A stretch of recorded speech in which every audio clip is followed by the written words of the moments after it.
Uh-oh, Richard.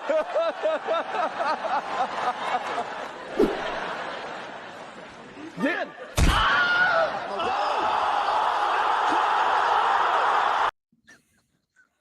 So yeah, I wasn't in the right aspect ratio, but my heart was in the right place. For those of you who don't know what YouTube is making us do, they're making us provide even more of our souls in the form of shorts.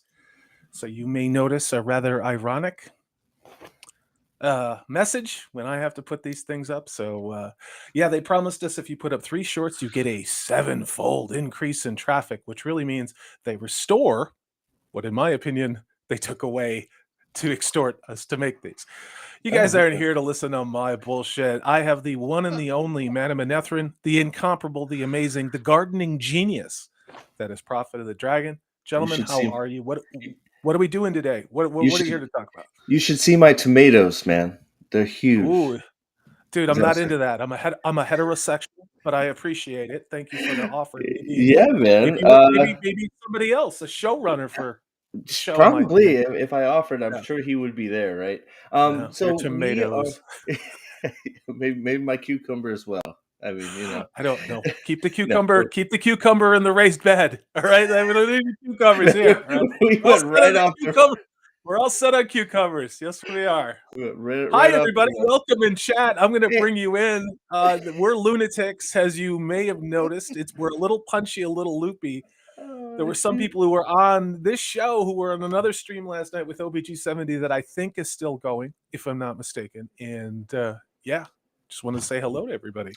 Hey, yes. So what are we doing? So I had actually I got it from the Questioner's YouTube channel. I just want to mention that he shared it with me immediately. So I got a link to a Rafe the Destroyer of Hopes Q&A from Comic-Con, because Comic-Con is going on this weekend.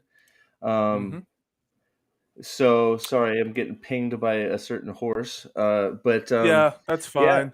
Yeah. So we thought maybe we'd have fun and take a look at this, and we're going in. I know I'm going in cold. I haven't looked at it, so I have no idea what's on this thing. I have an honest to God, hand to God, I don't know what the responses are on this. Steve, Prophet of the Dragon, sent me this morning when I was getting ready for the premiere of my Fire of the Phantom video, which you haven't seen. Please go check it out. Our very own Wakazaji's Tea House did the intro for our one and only Purple Valkyrie, all of which everybody on this panel have worked with both of those fantastic creators. But this is the article. Nathan, tell me how excited you are to talk about Rafe Judkins. I would rather sit on sandpaper and be spun like a top. On Prophet's cucumber, is that what you're saying? Are you coming out live here on my channel? Is that what's happening? No. Okay. All right. All right, you guys. Also, let's see. We've got a lot of awesome faces in chat. There's Purple Valkyrie, Uber Malice, Seanoth, Hardlight, I Am Vendel, Nerdscape, Hardlight. Hardlight was throwing some hard facts around in my Rings of Power San Diego Comic-Con meeting yesterday. Don't think I didn't see that. Who else do we have here? I Am Vendel, Seanoth, and then there's that weirdo Prophet of the Dragon. All right, gentlemen. Yeah. You just want to get into this? We start spilling the beans, dropping the news. Yeah, let's do it. Yeah, I'm ready. So this occurred at San Diego Comic-Con again, which is ongoing right now. I'm going to assume, and again, I found out that Rafe was going to be at Comic-Con because Disparu sent me a tweet, a DM saying, "Did you know that Rafe is going to be there for Wheel of Time?" And I'm like, nobody knew. Nobody knew. I think they didn't want to take one lumen of light off of the Rings of Power shenanigans that are going on there. So showrunner Rafe Judkins did a Twitter Q&A after the Wheel of Time Origins panel at the San Diego Comic-Con 2022. Here are the questions and answers, not in order, with some more revealing questions shifted to the top. Oh. Should we just get into this? So Jared McNeil said, Jared McNeil says, "Can you tell us how much you will be expanding the foreskin on this season?" I'm sorry. Can you tell us how much you'll be expanding the Forsaken? I think you had it right the first Forsaken time. in this season. I'm sorry. I need prescription glasses. Rafe Judkins' answer to that is, of course, how are they going to be expanding the Forsaken this season? Rafe says it's a big point of difference from What the fuck does that mean? Like, I haven't seen this, you guys. Oh what man. does that even mean? Just Sorry. just everybody, let's get through this. Let's save our aneurysm for like 2 minutes from now. Rafe Judkins is asked a question: how will you be expanding the Forsaken in this season? And his answer was, it's a big point of difference from the books in season 2. We will spend more time with any Forsaken who's in the show, but more how the later books treat the Forsaken. Is this guy English? Necessarily books 2 or 3 did. No. So None. I'm going to tell you what I heard this esteemed creator say, that it's not going to be at all like The Great Hunt.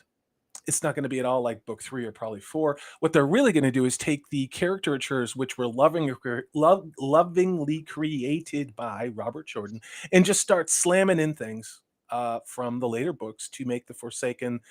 It's too hard to come up with a backstory. It's too hard to do those things. We're just going to drop in big bad with, let me guess, sympathetic backstories. What do you guys think is going to happen? What do you guys Well, I think? mean, Seriously. look, if you just look at his wording too, we'll spend more time with any Forsaken who's in the show. Well, right now there's no Forsaken in the show, so does that mean they're spending no time with the Forsaken? And then this is like a complete word salad. He didn't know how to answer this.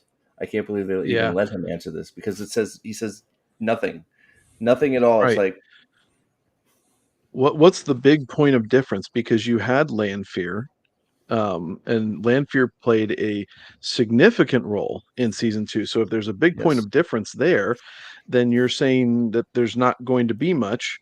And then I think he forgot the negative in the next sentence. We will spend more time with any Forsaken. I think there's supposed to be, we won't be spending any more time with Forsaken who's in the show. I I don't know. disagree. I think it meant every word he said.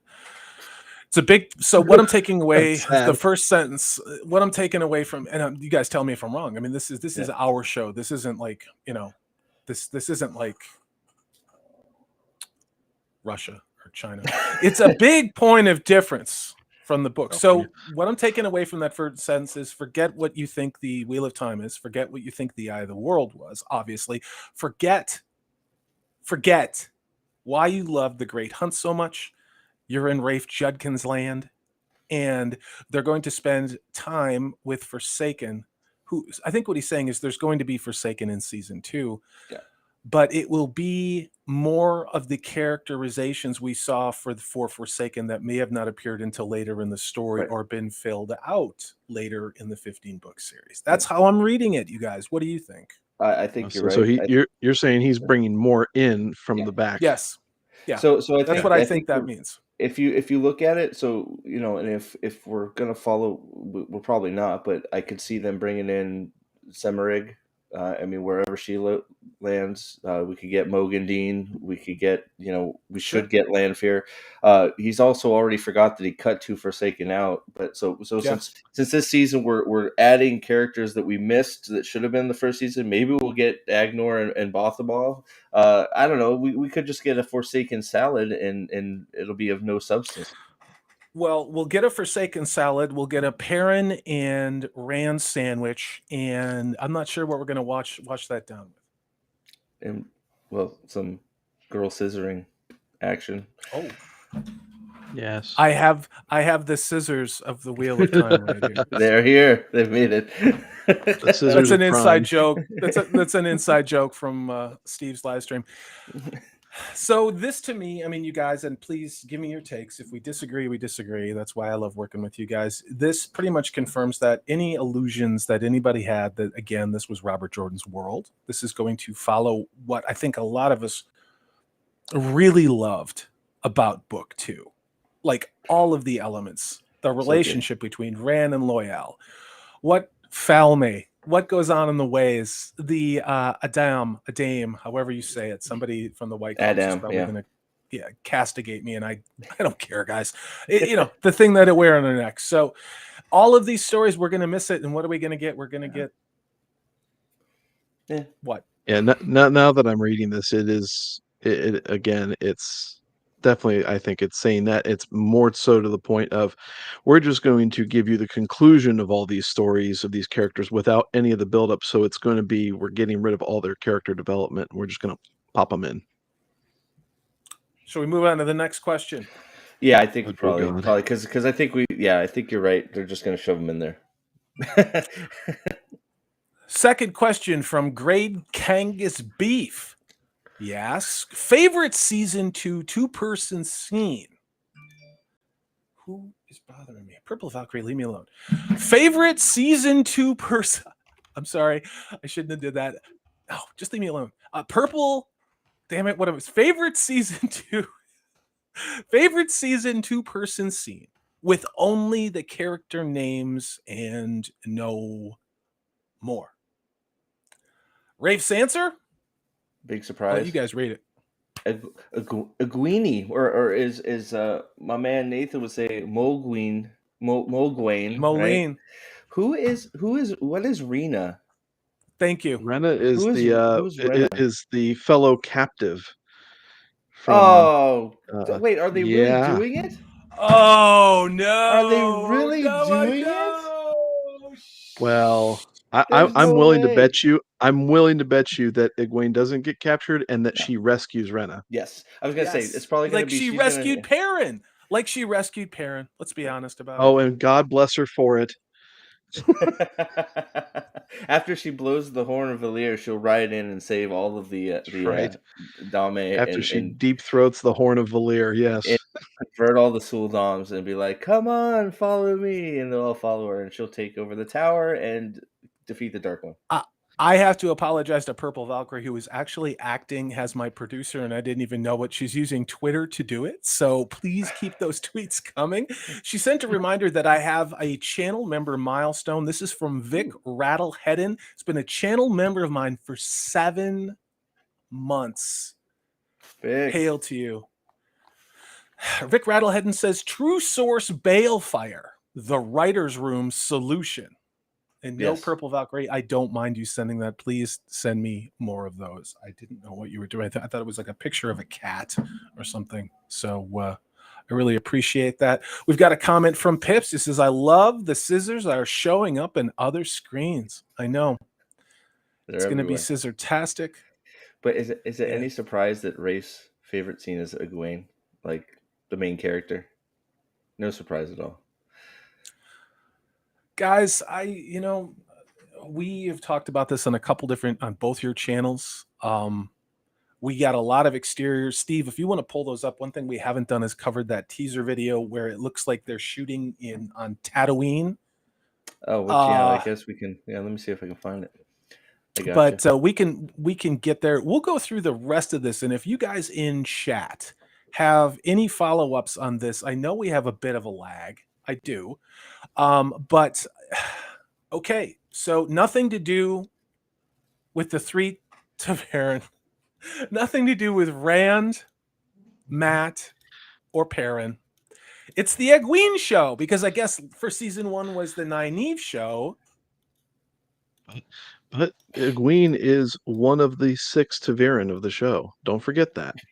Exactly. 6. Yeah. 6. Any of them could be the Dragon Reborn. And I posed this theory, I think it was around episode 3 or 4, that what if the Dragon Reborn is not in fact Rand al'Thor like we talked about? The Dragon Reborn actually resides in all of the different characters from Emond's Field. And that some of them maybe haven't achieved their pronouns yet. And only through the power of this collective communist, this collective communist Dragon Reborn can we save the Whammons of the world. So you too can be the Dragon Reborn. That's right. All you need to do is if you just so wish it. take hormone blockers. Let's get to the next question. This one comes from Maggie Melchior. Says, since most of the main characters split up geographically at the beginning to the Great Hunt, will the next seasons keep them on parallel timelines for a convergence at Falme? In which case, the portal stones left a time gap of 4 months for Rand's group. Easier to do on a page or on film? I think it's a legitimate question. Gentlemen, what's your opinion? Yeah, I don't know that I agree the main characters were split up that geographically. I mean, a little bit. You but, just I had mean, 2 groups.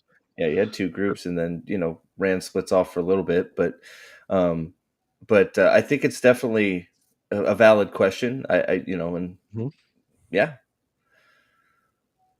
I'm going to go ahead and get to the answer. So All right. our man Rafe says, time gaps are very difficult. Moving to the medium of television.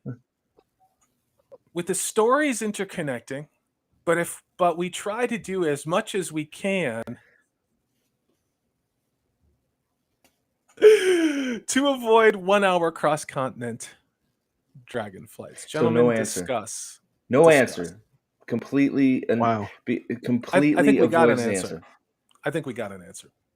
What do you think, Nathan, before I sit here and Well, that's a blow nice up? dig against that dragon show a few years ago. Oh yeah.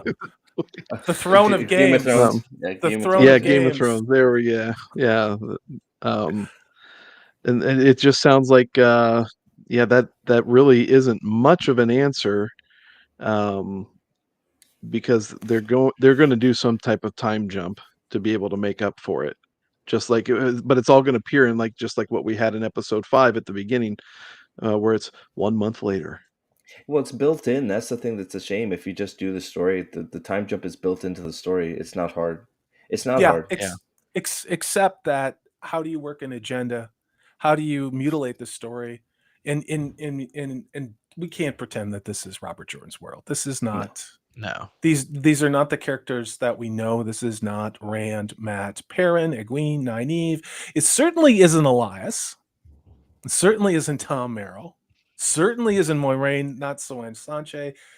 The list goes on and on and on. Hail to you, Lyle Hammock, back from the Appalachian Trail for $5. Says, hail to you all as I rest up after the trail. Season 2 of Wheel of Prime is actually going to be worse. Yep. Ragnar is truly skilled, LOL, leaving me in awe. Well, Lyle, I agree on this one. I am on Team Hammock. I really am. Hail to you, Mrs. Hammock, and of course, the little Hammock. It's great to see you. Yeah, this is you guys, let's just take a moment and talk about that. Rafe has not put out a lot of tweets threatening to change more genders, but what he did instead was be very progressive and drop articles, I believe going back to March or April, talking about how the show season 2 was going to focus on LGBTQ plus QIA XYZ characters. So yeah. Well, I'm trying to look up. Somebody said he just dropped something on Twitter, so I'm trying to look him up real quick. Yeah, well, thank that's you, what he Lyle. always does. Dropped 1 month later. It's true, 28 days later. We all know what happened then. Zombie apocalypse, Rafe Judkins style. Dane, breaking news, Dane Bornheld is sober. Whoa. Wow. Stay here for further updates as events warrant. That's probably the first time since elementary school. Yeah. We've got Old Lady Hembrew says, from what I've seen and read, season 2 is just going to be more of the same. Judkins QA on Twitter just confirmed it. So more of the same means mediocrity, agenda, girl power, trash takes. If there's another Twitter thing that just happened other than this, I'd love to see it, you guys. But so this one comes again from the sober Dane Barnfeld. He says, Ran Simp, Mogaline El Awesome, and Perrin Kinslayer. It's true. Perrin Wife Slayer. What do we got here? Okay. I'm going to get to that super chat. Again, this one comes from a channel member who has been part of my channel. My very first super chat I ever got was Vic Rattlehead. And this is for 100 rupees. It says, only a male feminist like Rafe would turn Dame into female gimps. Does anyone have a visual of You want me to try and find it? of the gimp costume? Because this is the part I didn't believe. For shame, wish we were in the portal stone right now and it would flicker again. I do too. Hail to you, Vic Rattlehead, and I absolutely agree with that. I'm going to go back to this article, you guys. So again, what Rafe is saying is that it's really hard to write. And he probably shouldn't be a writer. He should probably be doing something, I don't know, working at Subway, used car salesman, right. You know, in my opinion. I mean, obviously no disrespect. Let's get to the next question. This comes from Bix236. Question is, early season 3 reveal big heart eyes? Rafe, yeah. Thanks, Amazon Prime. Oh, boy. Next question, is the Dark Friend social gonna be in the show? Does anybody know what that's referring to? The Dark Friend what the hell? No, so I know what it is. The Dark Friend social is the prologue to the Great Hunt. It's where Boars and all of them are in there getting their walking orders. It's basically, I think Boars is Ingtar and you know, spoilers. Well, I'm not going to say it because Lyle's here. But you know, the Dark Friend social is basically the prologue to the Great Hunt. It's a group of Dark Friends getting their marching orders basically, and they have in a social setting. So it's, I don't even want to know what he's going to do. His warp mind is going to be some giant orgy or something. You had me at orgy. I want to say hello to Hardlight, who says, wait to Vic Rattlehead. Is that correct? Because if so, I think Sword of Truth needs to file copyright violations. Let's be really honest about it. The Sword of Truth series, the adaptation that they did on television is 10,000 times % better than what we have here. I'm going to shout a few people out in chat. This is James Nicholson. Hail to you. We also, who else do we have? There's Pips bouncing around. We got Pips tucking all types of trash. Which so Corey, I have my favorite Sean Chan depiction ever shared. We'll take it. We'll take it. I think so. I'm gonna max it out and tell me when to play it because obviously I'm gonna be. Yeah. Some of you may remember this. Kill the volume. I think I already did. Okay. Volume is already dead. All right, so I think some of you have already seen this, but I'm going to play it in slow-mo because I don't think, well, not slow-mo, but here we go. Oh, yeah, this is the ball gag on deck. Yeah, here we go. Here we go. Yeah. This is the concept. The concept. So here we go. Here we go. Yep. Okay. Oh, there we go. And there goes the goo. Okay, go ahead and pause it. We'll drop it out. So there you go. Now, what's missing from that concept art, of course, are, and I thought they were kidding, ball gags. I'm trying to find the ball gags. Instead of having the Adams, the leash with the silver sort of dog collar, they're going to go with the ball gags. Yeah, still trying to find them. I know I saw them. They're 100% ball gags, but I haven't tracked them down yet. I'm going to keep looking. I'm going to go on to the next question. The question is question Hopper. Rafe says, thank you. Why is no one giving Hopper the respect he deserves? Official announcement. Yeah. Hopper is in season 2. Tell me about Hopper. Oh, good Lord. Go ahead, man. Go ahead, Nate. Oh, Hopper's should be already dead at this point and in Perrin's dream stages, but now you've got to bring him into season 2. We haven't had anything like that. There've been no Dream Well, state, dreams with the wolves and the bonding. Oh, we get Right. we get Perrin's eyes turning vaguely orange for a half second while he's tied up like the Gimp from Pulp Fiction. Yep. And that's about all I got. And then you got the wolves, which look like a bunch of Siberian Huskies running around licking ketchup off like two Children of the Light. That was your big moment for Perrin.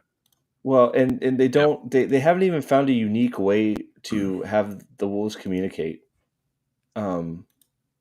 It's hard. It's hard to hard. write, Steve. It's It's hard hard to work. write fantasy. Oh my gosh, It's not Portal like Stones are everything is written hard. down. It's not like everything isn't written down. It's not like all of the dialogues isn't there. It's not like these characters don't have magnificent just arcs. It's not like you couldn't have if you really gave a shit about this, let's be honest about it. You could have did the Eye of the World in 2 episodes or 2 seasons. Because this show, you can't do the Eye of the World in 8 episodes. And it's very clear that Rafe Judkins never intended, in my opinion, to ever do anything Robert Jordan. It's identity theft. This is counterfeit materials. I made a video about it. I keep talking about it. We need to start treating these shows like counterfeit goods. We found out that we have paid the full price of admission to get something, to see something, only to find out that once we handle it, once we start to expect to do what we expected to do, it falls apart. And the joke's on us for believing that this counterfeit good was real to begin with. So I'm not treating this at all. In my reviews that I'm doing season 2, I'm just going to put it on screen before every video. This is not Robert Jordan. This is not the Wheel of Time. This show is identity theft and counterfeit. And that's how I feel about it. So to me, this is an academic exercise. We're talking about someone who, in my opinion, was brought on to do one thing, to deconstruct the show, to meet ESG scores, and to call us racists and homophobic every chance he gets. Well, they'll have Hopper. He'll just be one of the wolves that comes up and stares him, and he'll like have a little. Parent will go, Hopper, and that'll be it, and then I'll walk away. I found the ball gag. Pips is saying in chat that Hopper ate out Layla, Perrin's fridged wife. Oh no! Is that the one who was ripping her intestines out in the dream? It could quite be. She likes to get dirty. I shared a screenshot of the. I got it shared up there. Oh, okay, I just wasn't sure if you heard me. Sorry, man. There you go. Okay. Let me see if I can make it a little bigger for you there. Is that big enough? It's all right. Yeah, I don't know. I'm gonna bring it up a little bit. Yeah, there we go. In chat, we'll bring you in. I'm sorry, we're just looking at a lot of images, so we will bring in. Yeah, I mean that's kind of it. Send me the link to that. I can try and mess around with it. But you guys can very clearly link in the see chat, the ball in the private guys. chat. Roger that. You got it? Okay, cool. Noah Dams, just ball gags because BDSM is better than a collar. What the hell is this? Slavery, I don't even know what the hell it is. It doesn't even matter. Again, this is not Wheel of Time. This is not Robert Jordan's story. These are not the characters. Well, I'm just looking. I don't even. I'm just like, so even like they're all painted weird and like I don't know what the hell is going on here. But you're just a misogynist and a racist and a bigot, and that's why you don't appreciate Rafe Judkins' brilliance. You know, this is the novel that Robert Jordan couldn't write, guys. That's what they do at Amazon. They hire writers who have no proven experience. They have no proven experience.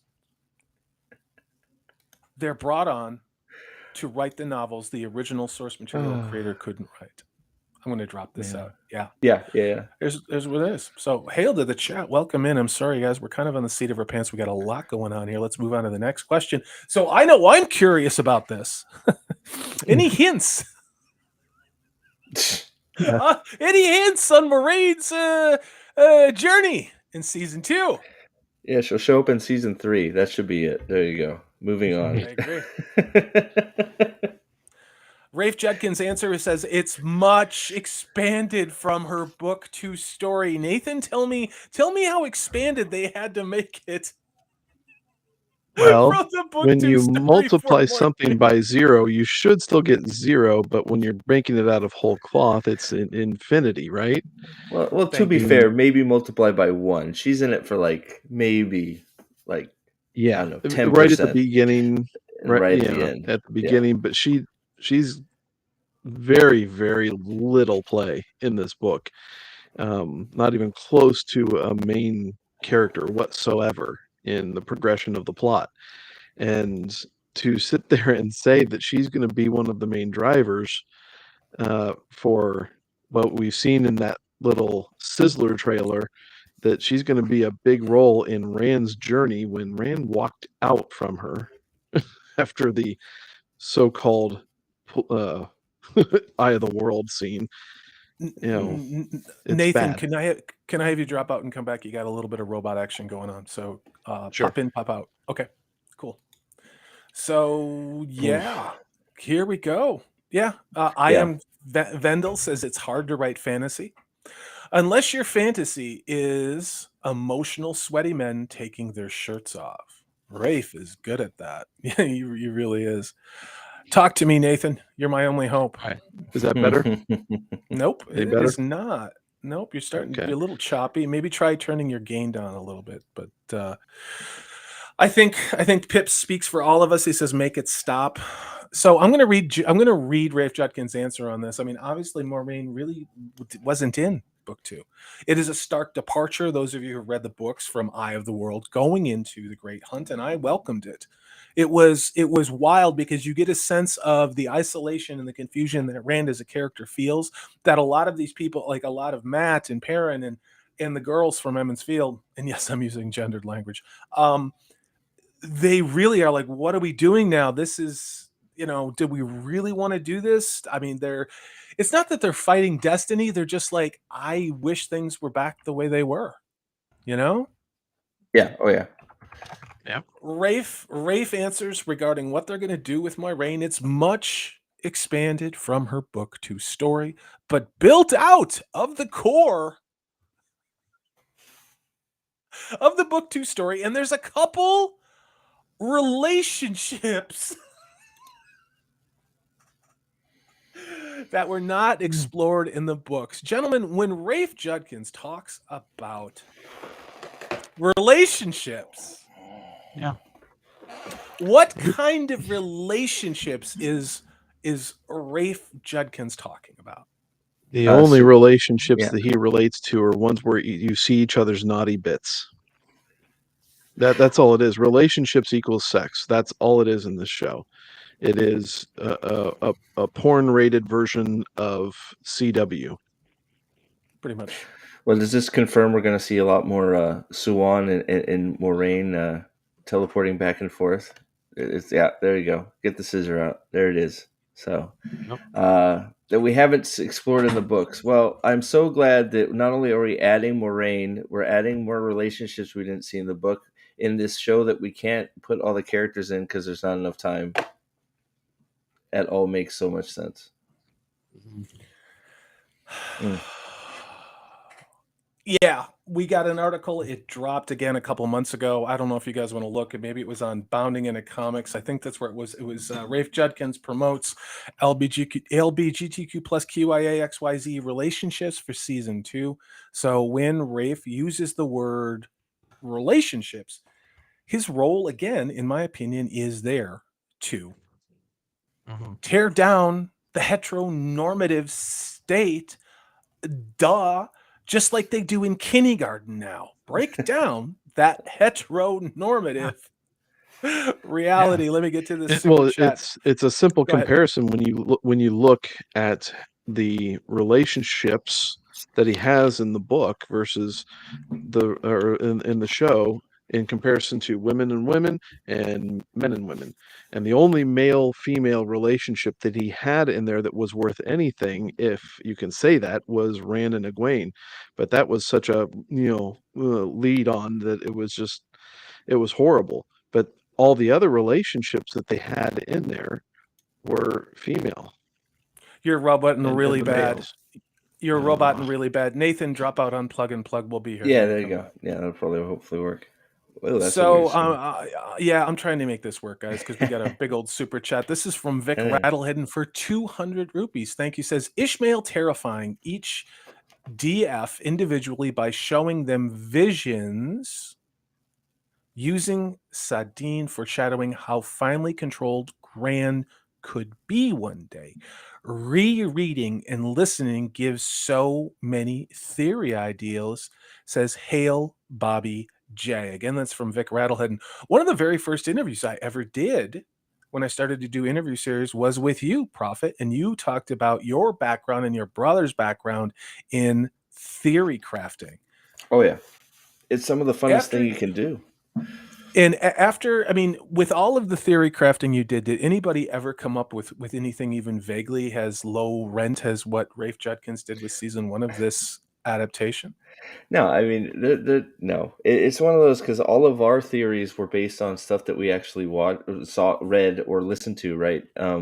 This is all just. There's nothing even to expand on any of this stuff except for to wonder how bad it's going to get. Like all the speculating we're doing is what's going to be wrong here, what's going to be left out, what is going to be And it's not removed, fun. who's It's going to be not ruined. fun. Yeah, And yeah, it's not fun. I mean, it really yeah. is. We will toward the end of this talk about what it is that we want to see. What do we think we should see in the second season of Wheel of Time? But in order to do that, I think we need to say what should we have seen in season 1. And I know, Nathan, I thought you did a video where you talked about how many episodes they should have had for season 1, and we won't get into that now, but I think you said they needed like 16, 20 episodes to get through the Eye of the World, and you could maybe make it work, and instead we got 8, and it wasn't the Eye of the World at all except the names of the characters. Right. Yeah, it's am I coming through now? You're you sound much solid, better. solid, Much better. solid. Good. Yeah, I've got right now. I'm going through a read through to sit there and try and do a video series where I'm presenting how you do a faithful adaptation, not comparing it to the show, but comparing it to the book itself and how you do that, how you adapt it properly to a show. And it would take minimum 16 episodes. I mean, you could probably squeeze it down to maybe 12. But in doing so, you cut out a lot of the character building, a lot of the world building, just to be able to fit in the events of the book. And to sit there and squeeze it into 8, and let alone squeezing books 2 and 3 into all of season 2, is just it's destined for failure, because especially when you're Abject trying to failure. squeeze in all of the messaging, you forget it. You're adding in characters, you're creating new situations. It's not going to work out. I am, to borrow a phrase from our British friends, gobsmacked. Lyle, thank you. This is a $100 super chat. Thank you. I am honored. This panel is honored. For $100, Lyle says, I hate what they have done to Egwene. I'm currently halfway through Lords of Chaos, and she is probably my favorite character. I can relate to being born in a small town, and I do mean small, LOL, and wanting to see the larger world. Sorry about that. And wanting to see the larger world. But I think I linked it. It cut off. I'm Let's see. going to have to read it over here. In wanting to see the larger world, you guys hold on one second. This is the challenge of, okay. In wanting to see the larger world, but show version is such an unlikable bitch. Lyle, It's true. thank you for this super chat. I used to run these videos all the time, before super chats, when I got them. I do want to give you one. It's going to be out of IP, but because we are talking about a female character, this is one that I want to run and give you. I just want to say thank you for this $100 super chat. It is an honor. I work every day to deserve that, and thank you very much. So I'm going to give you this just as a hail for our friendship.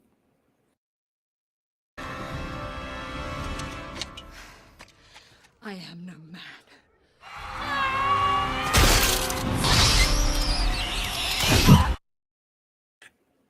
It is a true story that when I think of Eowyn, That's kind of who I am. Maybe more buxom, a little bit more roomy in the hips. That's who I kind of thought Egwene kind of always was in my mind. Yeah, I don't Not know. not Mole Woman and her. Well, yeah, I've said it a few times. The biggest detriment to the show's casting is I'm reading through the whole book again, and I don't picture a single character as any of the characters in the book.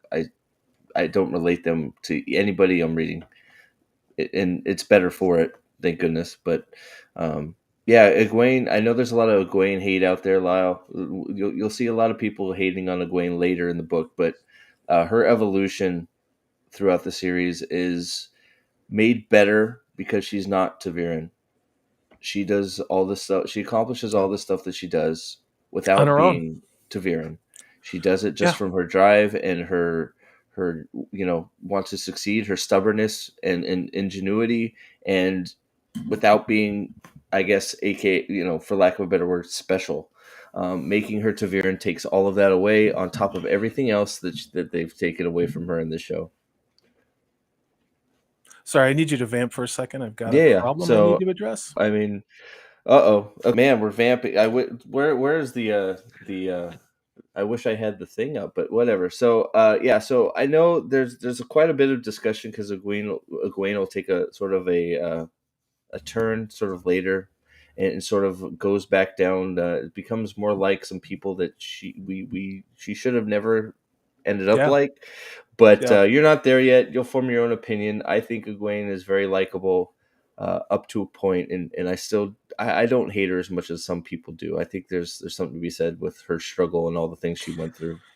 Yeah. I mean, I Yeah. think, but Steve, in the original comment, hey, Mom, I didn't know you were here, Mom. Right. No, I just wanted to make sure everything was okay.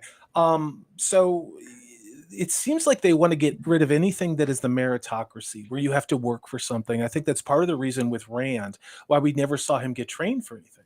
I Yep. mean, it's not just the fact that you had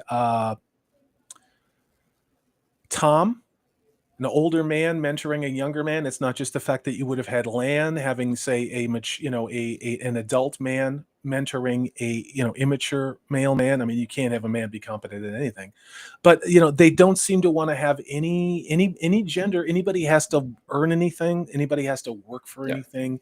And you see that with Egwene. I mean, Nynaeve is the primary case in this. It just suddenly she turns into the Bob Marley Sadar explosion of Rafe Judkins horse shit. There's really no other way to put it. I think that was episode 4. And I'm like, one love, one heart, and just like flailing like tentacles of Rafe Judkins bullshit. Yeah, that's Nynaeve. pretty. It sums it up pretty good. I don't know. I don't know. I don't know how else to say it. Oh my god, freak. Yeah. It's the only I don't- healing that is effective. Yeah, that and Marvin Gaye. So we've got Clock says, do they already have a new Matt, or are they going to gender swap his character for a newly introduced girl? So someone can still do what he does. I do believe we have a new casting on that. I don't remember who Yeah, it is. Donald Flynn, I think his name is. There we go. We think. come up with a couple different theories as to how that transformation is going to occur. But I think at the end of the day, our problem here, and as fans of the book, is we expect far too much. We expect someone who is a showrunner doing an adaptation of the source material to care about the story first. And I think that is our Achilles tendon here. It really is, Yeah. Yeah, the one thing that you can say about all of the characters in the books is that the positions that they got into, the character development that was done, it was all earned and earned justifiably. Whether or not you like the characters or not, they're believably in the positions they are because of the path that Robert Jordan mapped out for them, of course, over the course of the story. Yeah. Look at this from Lyle Hammock. He says, I wonder if we are going to get a gender fluid. Faley, I'm not putting it past Ragnar, LOL. That wouldn't surprise me at all. It'll be like the crying game for Perrin, Yes. Well, the big speculation is Avienda and Fael have been merged, so Avienda is going to be pairing. Sure, why not? Yeah, why not? Wh- Why not? Why Just not? merge them all. Why not? Yeah. They're just names. Yeah. They're just Yeah. names. It's just towns. Who cares Yeah. if they didn't go to Camelin in season 1? They were in Yeah. Tarvalon. What's the difference? Yeah. You know, it's they're 2 weeks to slow the spread. What you can do 2 weeks, right? Spread of bad Jesus, sexual I'm syphilis. so sick of this bullshit. I mean, guys, come on, man. It is just all of this is ridiculous. It is ridiculous on a level we have never seen before. And then I read about this show called The Acolyte Oh God. by More Star Harvey Wars stuff. Weinstein's Oh, Harvey God. Weinstein's former personal assistant, who gets to launch the and I'm going somewhere with this. Hang out. Gets to launch the New Republic branding with their first female trans non-binary, I don't even know what all this shit means, character. We have entered the phase of the non-binary trans character. It's going to be in the MCU. It's going to be in Star Wars. It's undoubtedly in Star Trek. It will now be in our fantasy properties. It's an agenda. It's an ideology. It's what they're doing, guys. And it is their religion. It's not an accident. It is all happening at the same time. Let me get to this from Vic Rattlehead. And again, hail, brother, for 100 Indian rupees. Says Amazon should have been way more frugal on this production. Would have forced people to think 5 times before putting something to the screen. Well, I think a lot of money, in my opinion, went to catering and fabulous hotel fabulous accommodations hotels in Morocco. And visiting castles and tour guides and exotic locations where there's palm trees, so they can put a waygate there and then go hang out on the beach for a while and suntan and go surf. Yeah, that's what it was all. Everything I ever thought of. Free surfboards for everybody. Let's go. You light up my life.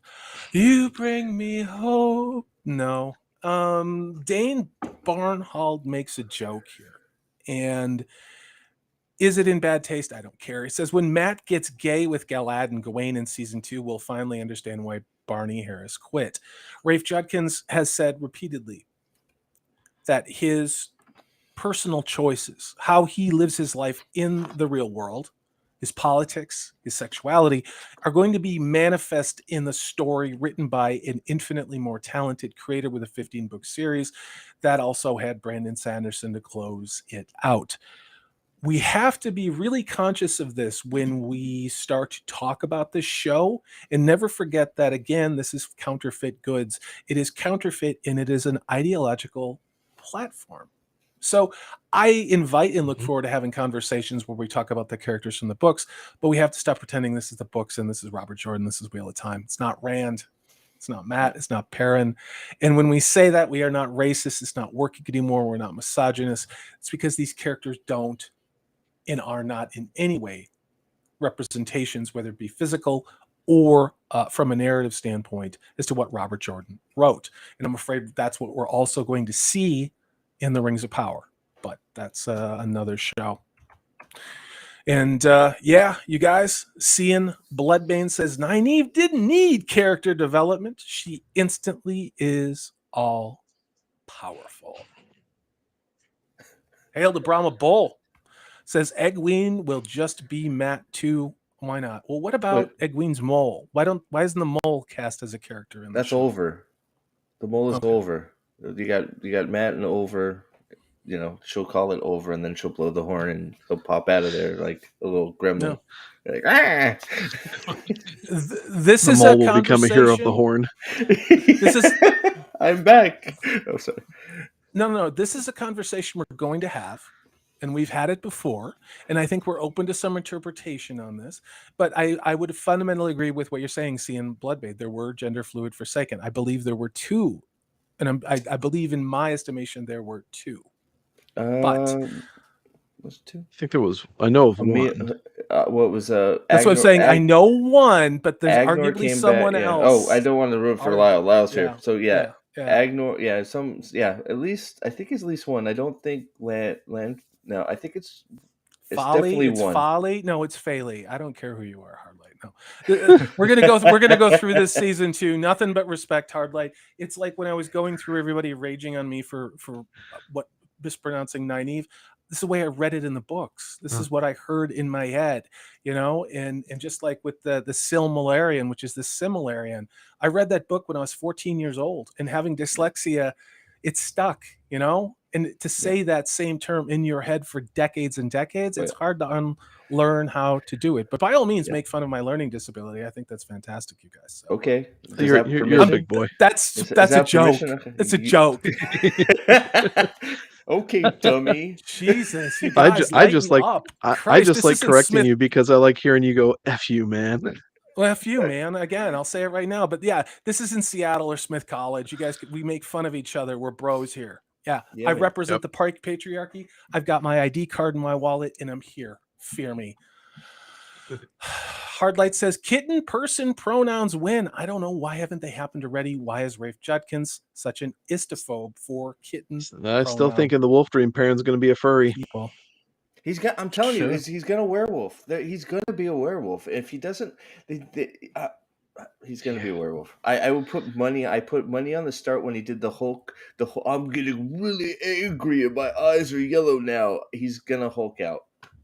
I'd almost bet money on it. Why not? Yep. Where's the action figure though? I want my Perrin werewolf action figure. I want the Perrin bend him over the barrel gimp.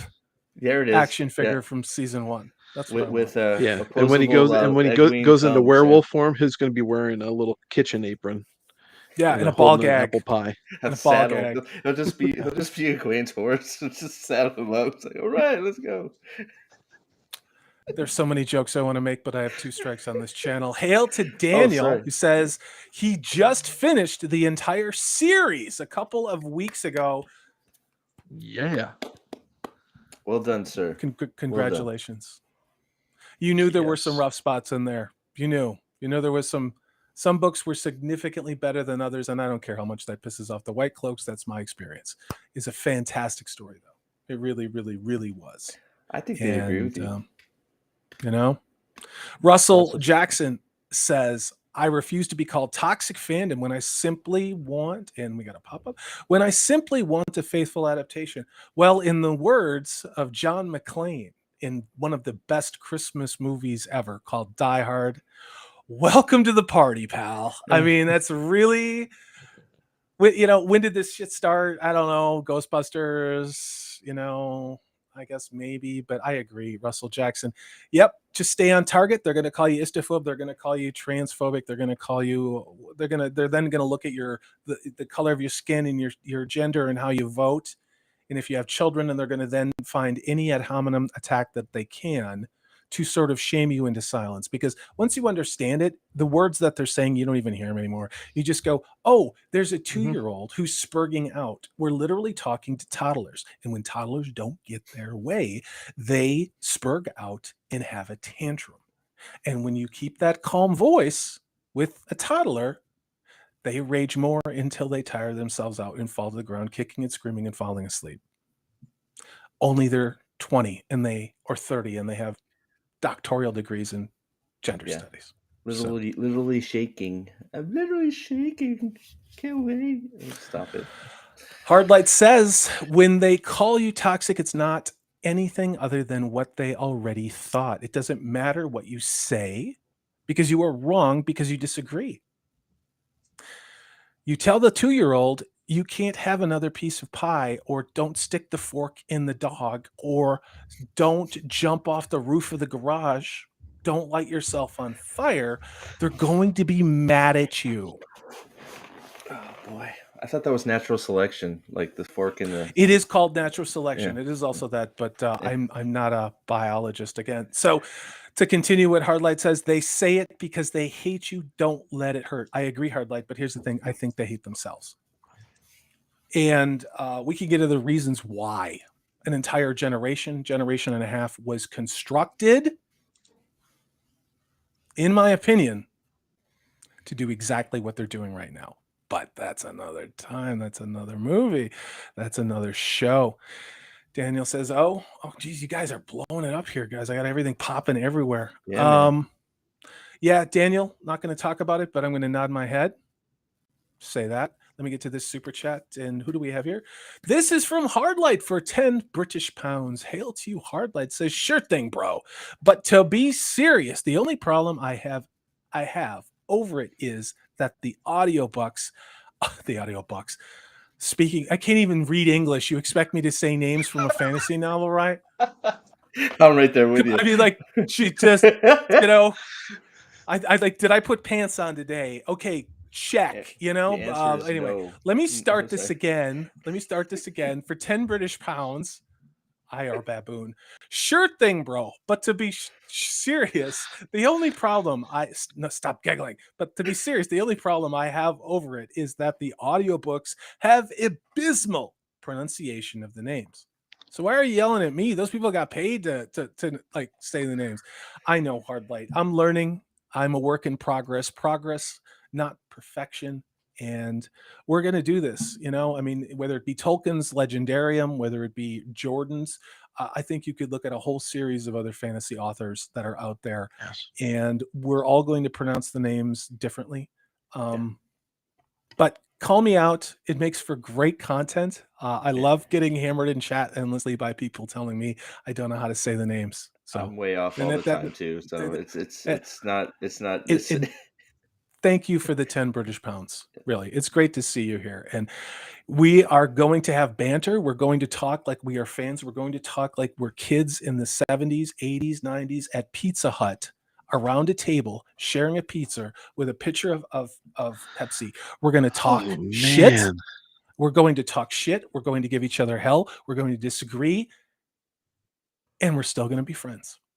Those were the days, weren't they? I miss good Pizza Hut. That pizza hasn't been good since. It's so bad, isn't it? 20 years. Probably Bush, the first Bush, the one who was like one and done. You know. Yeah, it's crazy. So bad. Let me get to this super chat. We're also coming up in an hour, so we'll probably jump over to the rest of these questions and then cruise on out of here because I know everybody's got something to do. And also, I'm not a big believer in 4-hour, 5-hour live streams. Just can't do it. Also, going to be on another live stream with these guys probably shortly. So it's a 5 British pound super chat from the one, the only, the Uber Geek. Hit me on Twitter, brother. I want to meet the woman because you know it's a woman who said, quote, "Hey, let's get Amazon to adapt a beloved franchise, a company with morals equal to Disney." Do you believe that was the lady playing Moiraine?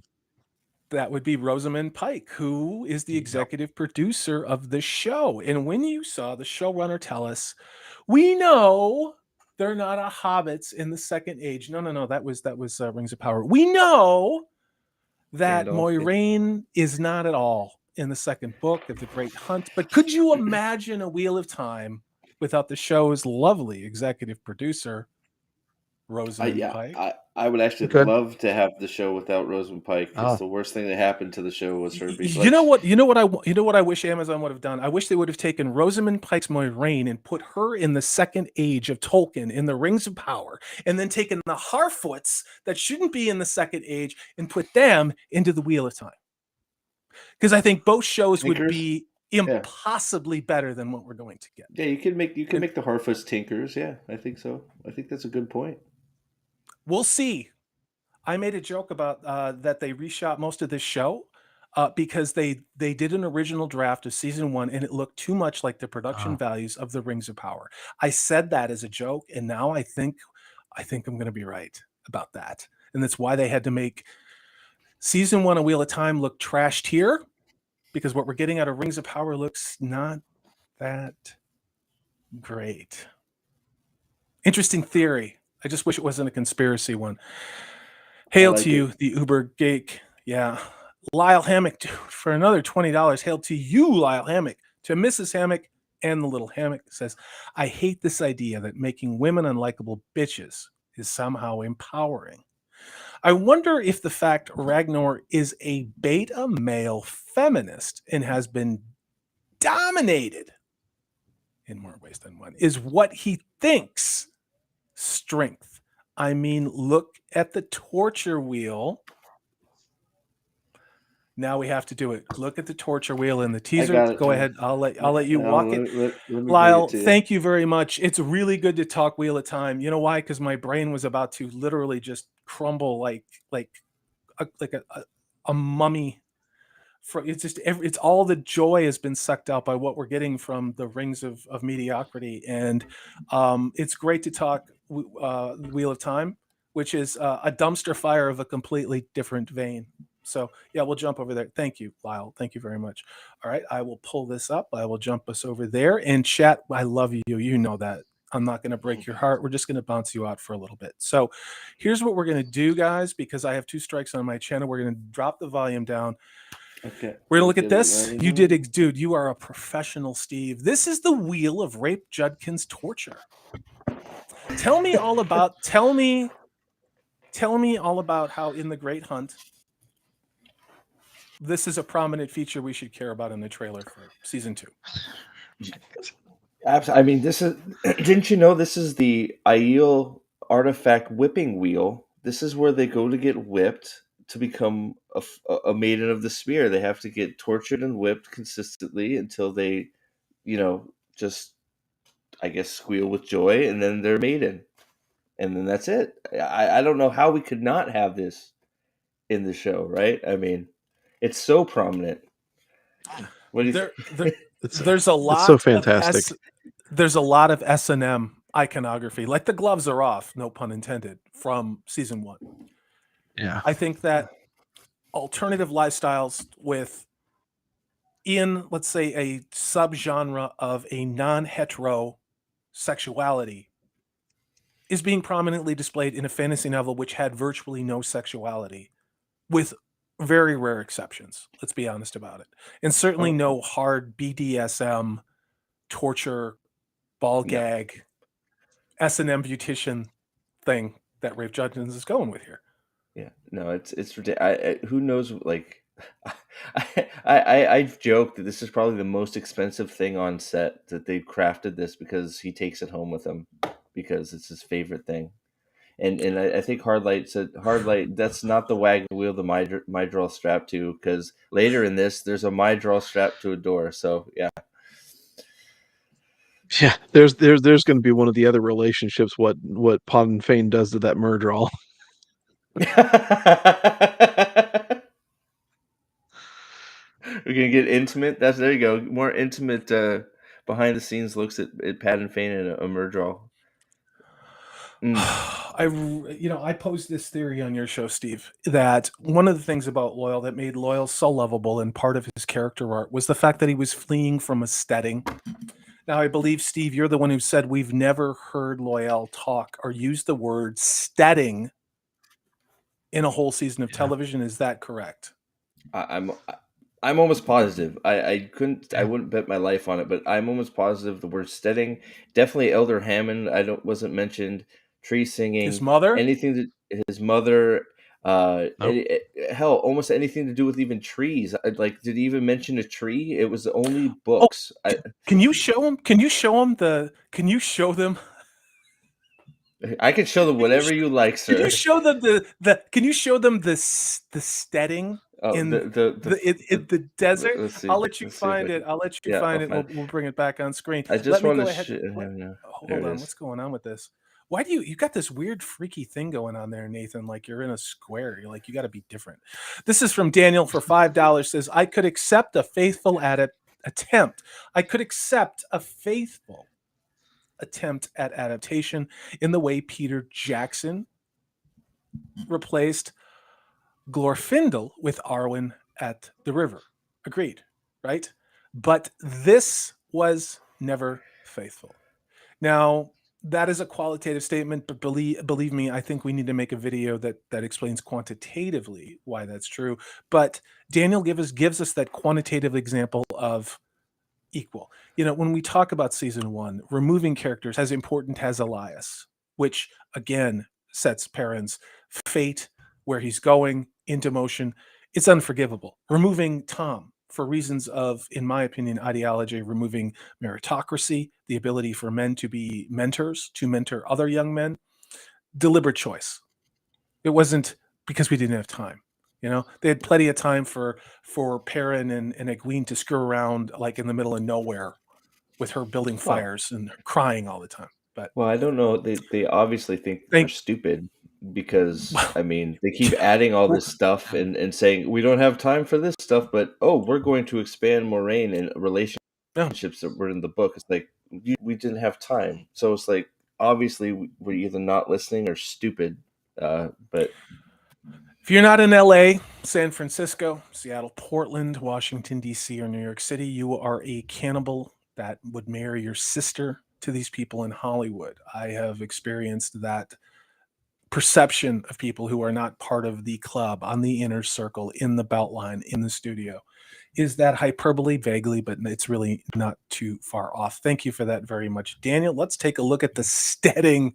Let's take a look at Rafe Judkins' old gross steading in season 2. I really Talk don't to know. me.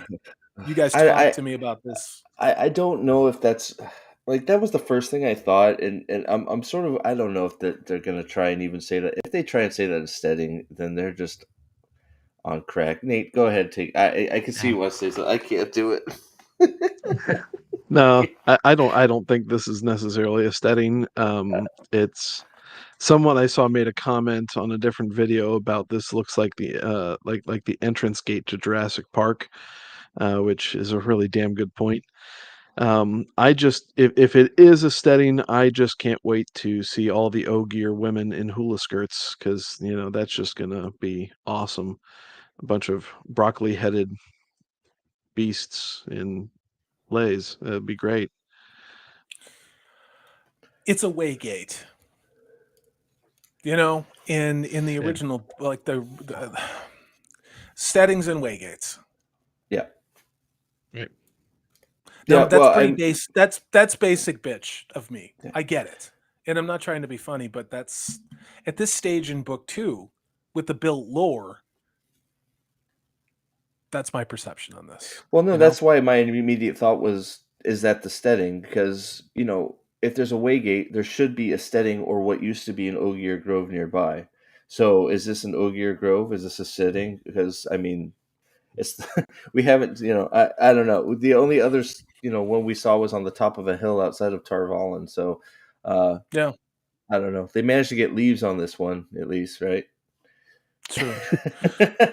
True. Let me go to this super chat, and this is again from Daniel. Hail to you. Says for $5, when Imposter Loyal turns to the camera and says, "quote Except for the Aiel, and we can't tell nationality from skin color in Amazon world." Quote, "It was obviously dead." Loyal is one of the greatest disappointments. There's a lot of them for this counterfeit product, but Loyal is one of them. And they took away his backstory. They took away who was a young man at 100 years old, which is young for an Ogier, leaving his setting to go out in the world and see it before his mother got him married off and got him respectable. And he's out doing what boys do. And they seem to go out of their way to not let boys be boys in this show. The infectious curiosity of Loyal and his friend. He is just a friend to the end, no matter what, right? And it's just it's amazing how how dirty they've done the mains, right? The three boys, they've done them extremely dirty. Don't even get me started. And the girls even they've done dirty, but Loyal is probably almost Loyal or Tom are the ones that have hurt me the most, I think, because they're not there. They're just not there at all. Well, Yeah. I mean, you can almost say none of them are, but like, not even tried. And I think one of the things that you miss about Loyal is So many. his worldly naivete. I mean, it is a refreshing perspective that he brings to the group dynamic in the books. And when you completely pass that aside and negate anything that he brings to the story in general, you just miss one of the greatest characters that's in the story. It Period. really is. Yeah, he brings so much. It's, I don't know. He's almost us, and I almost feel like he's like, I can relate with him, and I'm loyal in the story. It's like, hell yeah, I'm I going with agree. Rand. You're my friend, and Tavir, and I wouldn't miss this. I'm there. I just Mhm. Yeah. He's an embodiment of good, of sheltered good, of kind-hearted, very long-lived good. And in a lot of ways, to me, was an embodiment of what a sentient tree would be. I mean, we have Ents in Tolkien's world, but the entire, for me, my perception of Ogier was they're tenders of very, very ancient groves. yeah, They see the world in a very slow way, and this Ogier, despite being young and madly impetuous for being 100 years old, he really is this far end of the spectrum for the Ogier of what it is to be kind of like an adventurer. He wants to yeah. go on an adventure, and Ogiers don't really do that, you know? Nope. And that's why, Steve, all those things you're saying, it's a beautiful way to put this very complex, large world that Robert Jordan really started to hit the gas pedal on for book 2, is to see things through Loyal's eyes, especially as he and Rand journey together. And we have absolutely no character building or any relationship that exists in any way where we didn't get anything. We got like some exposition of Rand running into Loyal in a library that was half-assed at best. Yeah, And yeah, now here we are, yeah. We're now those told they're friends. That's it. Sorry. every decision from before the show was made with casting aging characters up has been fractal, and I've said it many times in my episode reviews. We've reached the stage now where it is so far off on some other tangent. Again, this is counterfeit. There's really no other way to put it. We've got an interesting comment from Kevin Bynum who says the wheel is an artifact that never ages or gets dirty. Gentlemen, would you respond to this? Are we talking about the torture wheel? Yeah, the torture wheel. We're And then what talking I'm about the guessing torture is wheel. this one of the Terra Angriel or an Angriel or one of the things that was in the room of requirement, as I like to call it, back in the White Tower, you know? Would we have skipped all of the part where they oh god, the stuff in no, There, it was the stuff in Terra that was down in the basement that they find down there, including, but the warped doorway. I mean, like, is that where we're gonna go with this? Where we just skip all of that stuff? they're gonna skip all of it. I mean, it's like I'm not sure if he speaks like sarcastic or not, but like if it's what's the purpose of this giant wheel tearing growl? It's not a doorway. It's not. It's not a focus. It's not. It's not anything. It's just a wheel with straps on it.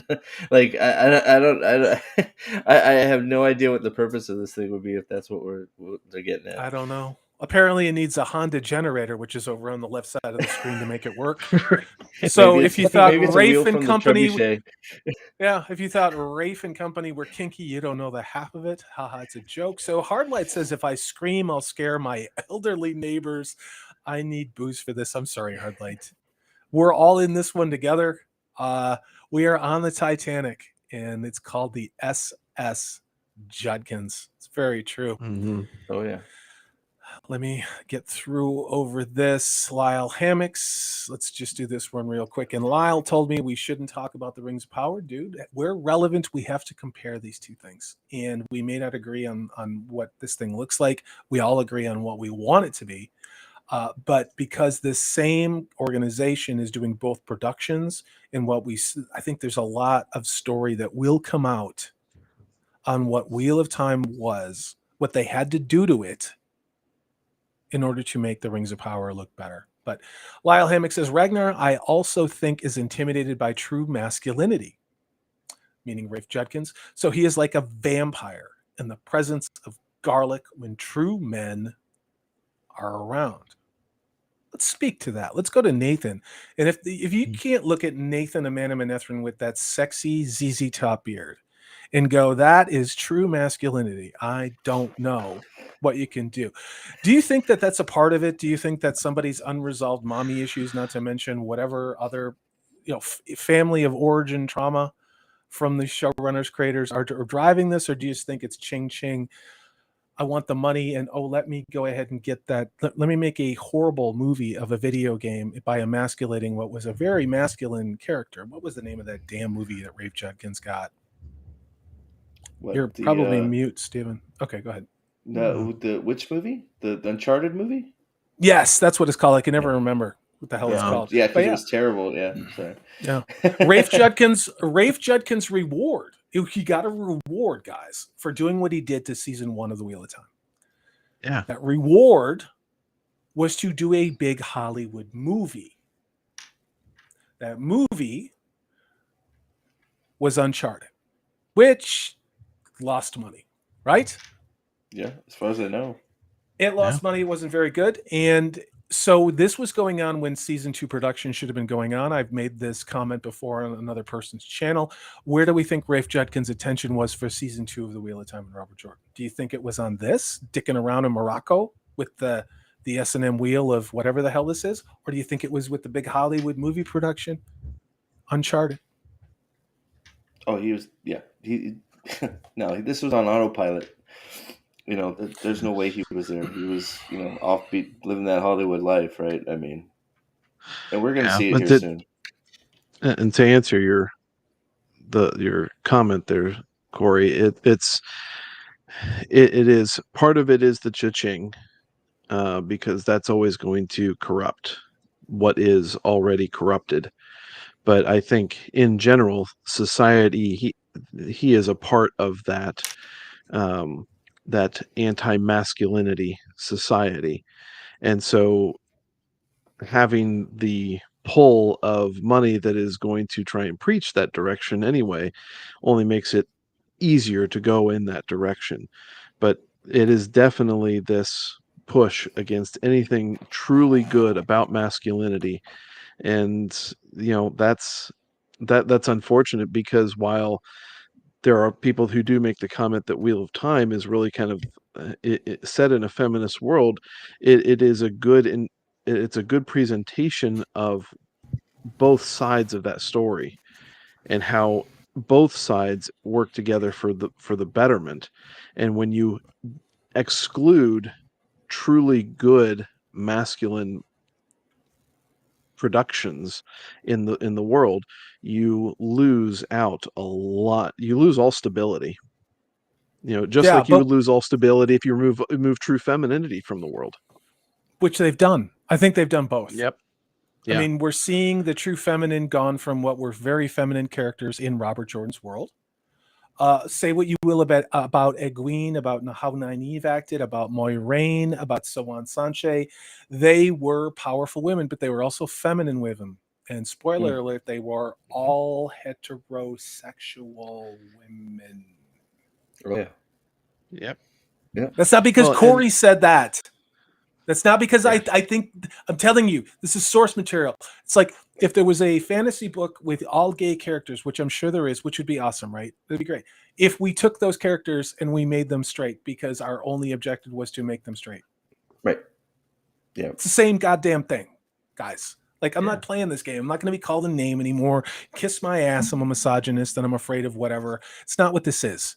This is dumb now. These stories are being destroyed. Companies are losing money. Not Amazon, though. They just print it, I think, in a basement somewhere. But in my opinion, it's a joke. But look at Netflix. Look at all the people Netflix is laying off. Mm-hmm. This does not work. We are rejecting it, and they are ramping up for the trans agenda in this next phase. And what you're seeing with what's happened with Disney and Netflix in terms of their stock prices and in terms of all the money they're losing, it is the same result that has happened to the American comic book industry. Yes, people are rejecting it, and they're going to other places. And so you've got people that are more interested in the Hindi movies and in the manga adaptations. All of these things that people are flocking to because they can't get their escapist entertainment properly from American sources. Or going back to the old stuff. I was watching, and if you haven't seen it, guys and girls, and Basil Rathbone and Nigel Bruce during World War II did amazing adaptations of Conan Doyle's Sherlock Holmes. They did it on the radio.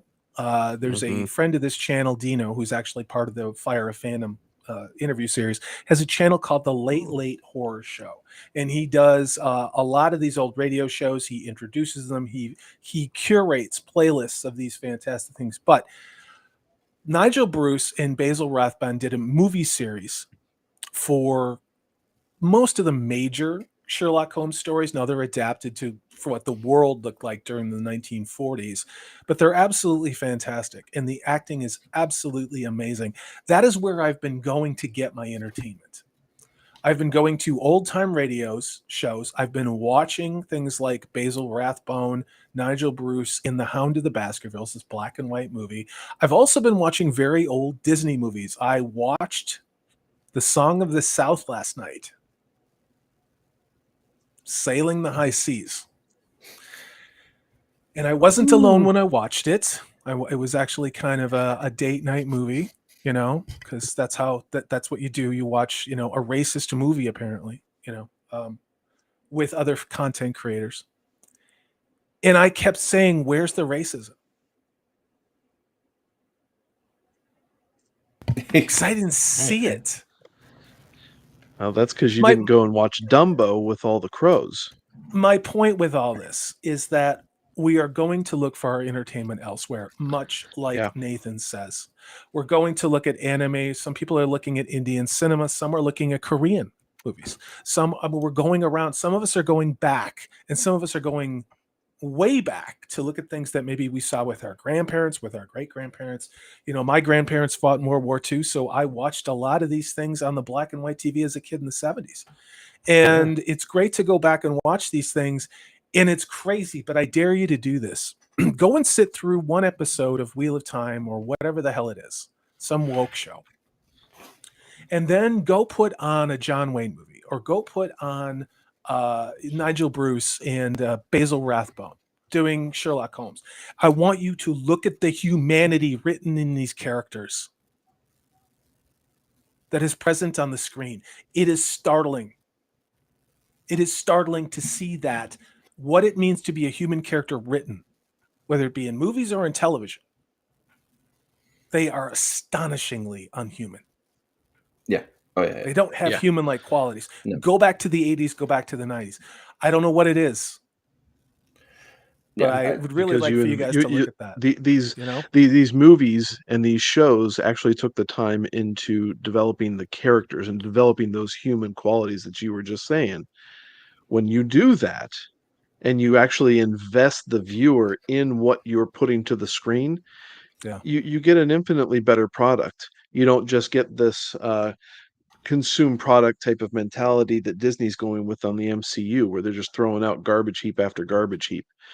And at the very least, if you don't want to go and check out other cinemas, then you go to the books. These things are even more permanent than the videos, the stuff you can see on screen, and they last longer because they involve the mind in your own imagination. I'm gonna partially spoil one of the upcoming Fire of Fandom videos, and it's featuring Wakazashi's Tea House, and actually our very own Nathan Manamanethran and I recorded an intro for him last night, because this is what we do, man. We're always working here at Salty Enterprises. And Gray was talking about how he has the physical copies of all of Tolkien's works. Of course he does. He's had this paperback from the 90s, but that he has all of the Tolkien ebooks. And when he bought them, they had the covers that were, you expected to see on Tolkien books. Well, now on his Kindle, Amazon has updated all of those covers to now have the Rings of Powers covers. Well, it's the same. It's the same with the Wheel of Time. They have it's all Rosamund Pike narrated in just the weird old book covers. Yeah, same deal. Yeah, but I mean, in this case, it's the ebook someone already downloaded with a cover that was warm and friendly and familiar, which is now replaced with the gloved hand and the Amazon Rings of Mediocrity stuff. They can do this. They're going to do more. It's just the beginning. So when our good friend Nathan talks about the power of what one consider anachronism pulp paper with words printed on them, get it. Get the DVDs. You know, I get DVDs and I rip them and I keep them on an SD card so I can watch them. I also own them. You know, get them. Yep. Yeah, I got So. books and books of ripped DVDs that thankfully my father had the foresight to start copying DVDs years ago. Yeah. I think he got over 2,000 Blu-rays and DVDs copied of old Yeah. stuff because that's where it's at. Yeah. That's where it's at. Over here is a big 50-inch TV that I play Xbox games on, and I would love to live stream me doing that sometime. I just don't need to wire any more stuff in this office. I can't get in. But I have a whole big cabinet full of DVDs that's off screen over here. And yeah, thrift stores are your friend. Thrift stores are your friend. Go get them. $3, $2. You can get whatever you want. That's how I got Red Sonja on DVD. That's how I got the Bakshi Lord of the Rings on DVD. That's how I got the Rankin Bass Return of the King. Try finding Return of the King out there. I mean, I think Amazon has them now. They remastered them, but it was hard there for a while. Chili Con Karma says Resident Evil. That's all you need to say and not vomit in your mouth. Take the challenge, you know? Oh my goodness. Yeah, that's another. Oh my god. I don't even know Zombie what to say about caterpillars, and as I think that's what made Az sick. I think he got the zombie sickness I think from you're watching right. Resident Evil. Yeah. That's why he's in bed. And God bless you, Az. We do love you. This is from Heck yeah. Otherwise says, well, this is timely. I just finished the last book a week ago. Needing a Second one reread to say after that this chat. season 1. Ugh. Now I see the Dark One storm on the horizon. Season 2. Yeah. The greatest trick the devil ever pulled off was convincing the world he didn't exist. Truth in that. Otherwise says, I mean, they could have previously bisexual, but both so on and Moiraine. See, Well, I'm not going to do well, I'm not doing the pillow friends thing, but yeah, I'm going to let you pillow guys friends. talk about Yeah, that. Go ahead and talk no. about it. I look, man. They said it's common that girls, when they're novices or accepted, might have been pillow friends, but you know, it's like college, right? I mean, so Yeah, I guess maybe they went exploring for a little bit, and that's fine. I don't have a problem with that. The problem is that her and Swan are not like that in the books. They are truest friends, confidants, and that's it. They are not yeah. anything further than that. And to warp it's why can't anybody just be friends anymore? Why can't two guys be really good guy friends? Why can't two girls be really good girlfriends and not be in a sexual relationship? It just doesn't exist anymore. If they're really, really close and really, really tight, they have to be in a relationship. You know why? Because it's easier to write people who are having Yeah. sex and relationship problems than it is to write friendships. Yep. And much so. I don't know what I'd like. It's Occam's razor. Let's be honest about it. Writing the complexities of male friendships and how men bond. In order to show that, they have to show that we haze each other. We give each other shit. We're also warm and nice. I have a lot of male friends that I have known, some of which I've known since the 3rd grade. I have never wanted to kiss them on the mouth and snuggle with them. I can tell you that. Like, Aww. is that a Corey problem? No, I think that's called like normal life. You know what I mean? Yeah. Yeah. Well, and But to expand. Oh, no, I'm an idiot. You talk, Nathan. I think you're right on. But Steve, to even go on with what you're saying too, the reason why Robert Jordan has explicitly stated that they were not lovers per se, that they were only for a time pillow friends, was because as a natural consequence of being in a strictly isolated female society, that was known to occur, not exclusively across the board, but in small instances, those types of relationship developed. But once they got out into the real world, those types of things naturally then, you know, women went into relationships with other men, and that's what happened with Wheel of Time. Swan got with another dude, and Just Moiraine, like Smith College, just like yeah, Vassar. yeah, After they got the MA, they got the MRS. Boom! I'll be back. Oh, he disappeared. The wheel. Yes. The wheel is here. So hold on. Somebody was talking about. I'm going to go ahead to the fade since somebody thought that this was the. Since we're vamping here for a minute, where is the fade shot? Did I miss there's it? a lot of horrible things in this. Let's just go right back to the beginning. There, stop there. Let's take a look at that. Okay. All right. We'll just do that. We'll do this rapid fire. Who do we think this is? This Dane is the Bornhold. Wheel of Time. Dane Barnhold. Do we think this is Dane Barnhold? Take a look at the fin on the armor. They are wearing their Tatooine stormtrooper gear here for the Children of the Light. They're masked up, obviously. His sheathed axe. And look at the axe. Yeah, look at the axe. They don't give Perrin an axe, but they give everybody else. They give Everybody. Boba Fett season 2 bad guy an axe. Let's go ahead and move to the next scene. All right, you want to here? Yeah, right there. Let's do that. Yeah. Yep. Take a look at this. Tell me who's in this. What do we got? We've got the fellas that were spending half of the last episode 8 season 1 digging the goddamn floor up to get a box that contained the Horn of Valyr out of the floor, which didn't belong there. Now here we are. Let's talk about this. Most important part of this scene is Perrin with what at his hip. It's not an axe. I'll spoil it for you. It's a pokey thingy. It's a pokey thing. No axe, no hammer. Nothing. They decided to arm Perrin in this season, but they couldn't give him the axe. Ridiculous. It's crazy. Let's go to the next major scene. Yeah, you can see Uno is in the front. Yeah, and Uno's then here we are. Yeah. We're at the Not Stedding Waygate Holiday Inn entrance in Las Vegas. We can go to Tatooine, wherever we are. Stop there. This is the Mummy 4. It's in production now, except that it is featured in the Wheel of Time season 2. Yep. There you go. Absolutely. And then we have a lot of crossover episodes. We spent a lot of time trying to figure out where the hell this was and what this was. And Falme, I guess. I don't know. It's either.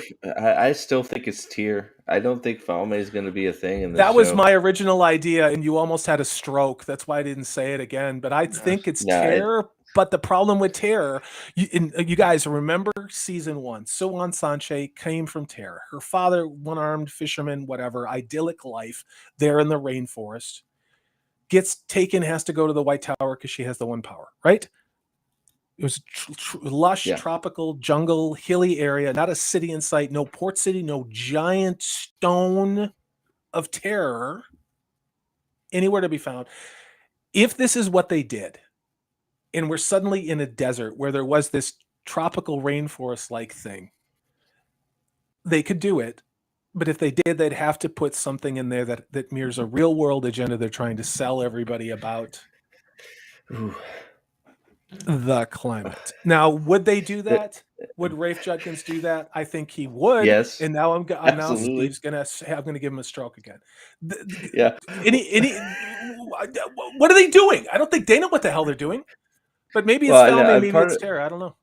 Part of it was I was looking at Cat, and there's some speculation that it may even be Ryuden because of how desolate it is. I couldn't even imagine them doing Ryuden right now. It would be so out of place. I'm gonna have a stroke. I might have a stroke live on because and this I think is High Lord Turok with his little ring dress on or whatever, which is perfect Blade Master attire, right, Nate? Oh yeah, absolutely.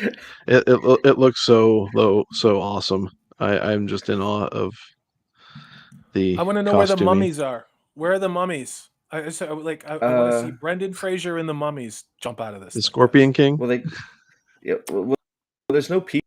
I think mummies ate all the people, and then the Sunchant bashed the mummies, and we're at the aftermath where only the Marlboro Man with his cowboy boots survived. Yeah, right there in the. There you go. You look, if you squint really hard, there is a character that seems to be a focal point, which appears to be wearing jeans, a khaki windbreaker, and pointy cowboy boots. We wondered if this was in fact Tom Merlin. We think it's Padden Fane at the end of the day. Yeah. Who knows? Yeah.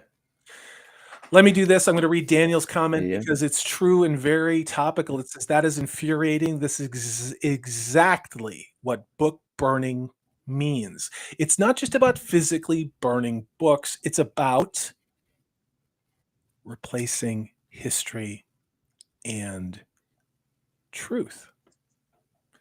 It's not just on your nightly news, folks. It's in your entertainment. 2 + 2 = 5. Here it is, baby. Here it is. Yep.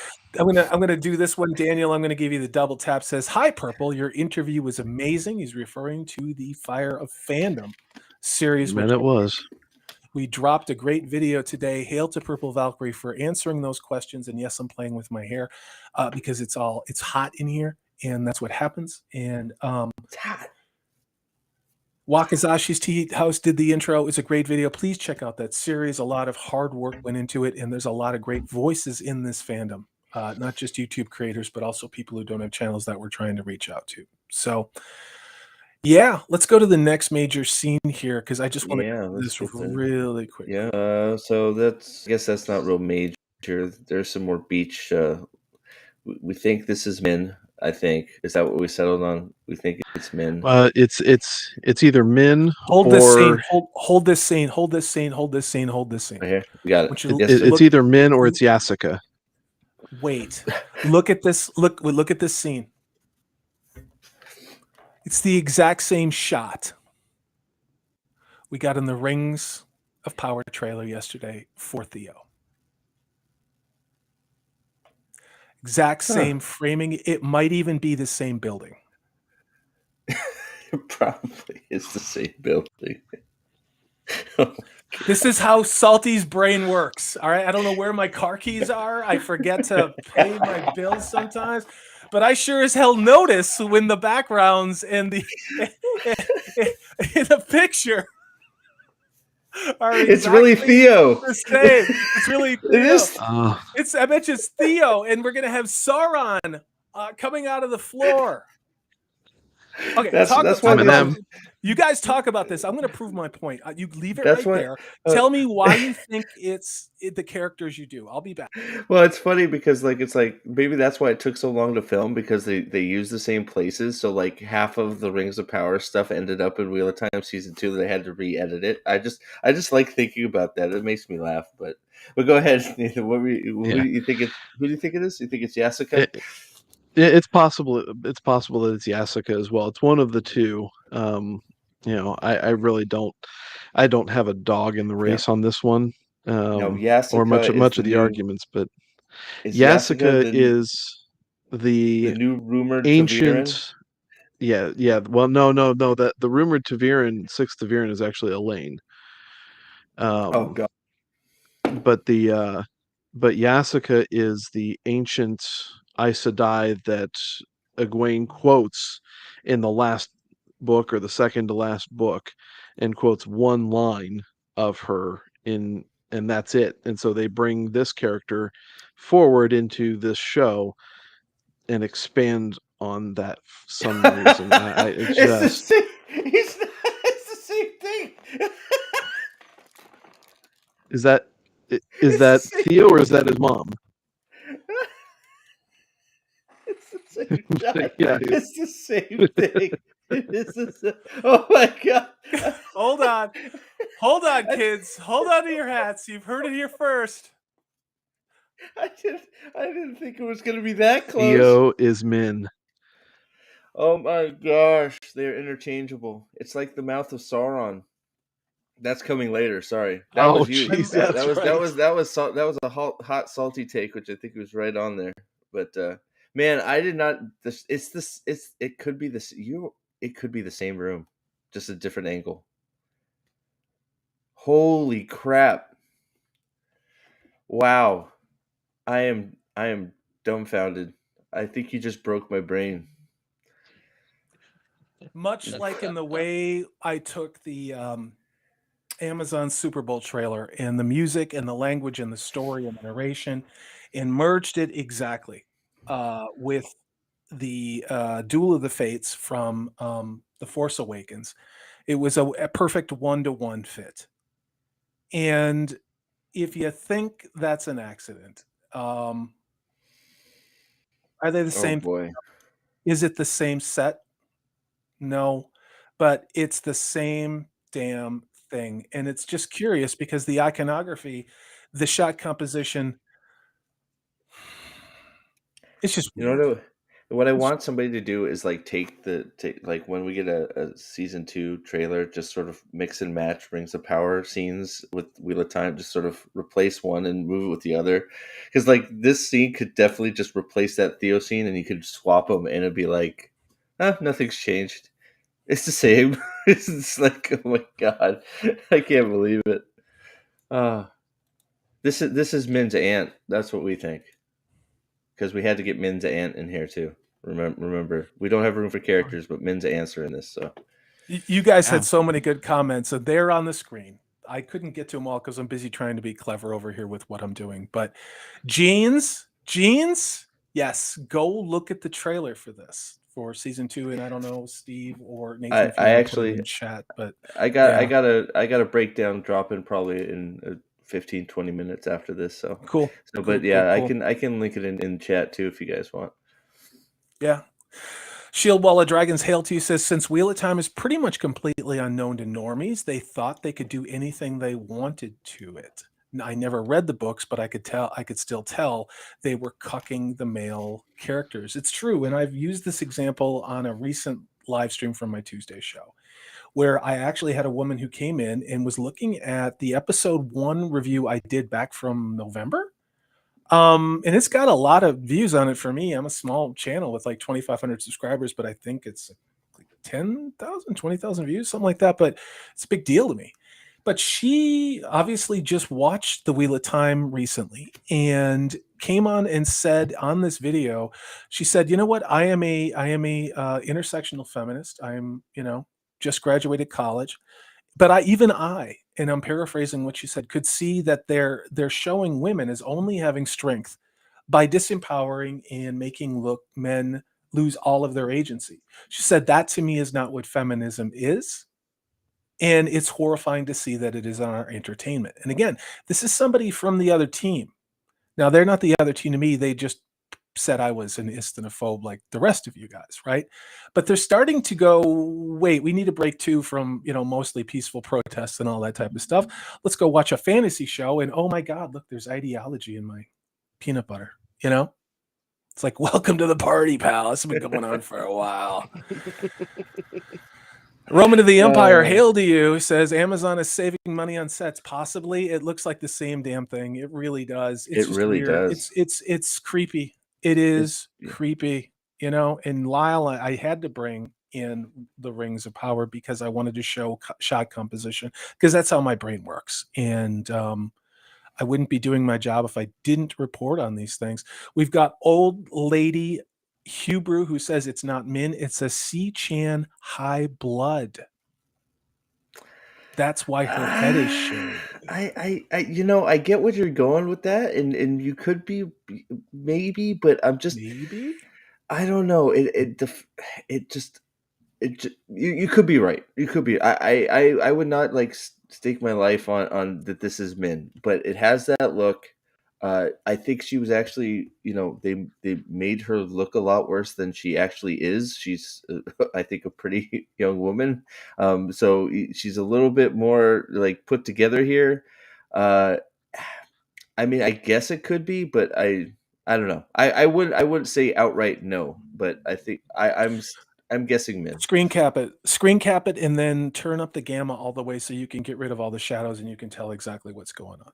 Not live, but I'm just saying for those people who are insane like I am, and you can do that type of thing. I just also find this interesting that I'm getting kind of an Apocalypse Now vibe, like Kurtz. Those of you who've seen that crazy Vietnam movie where it's like Kurtz is dying of malaria in the jungle, and he's talking about you're an errand boy sent by the butcher to collect on a bill. I'm just kind of getting that vibe too, but what the hell do I know?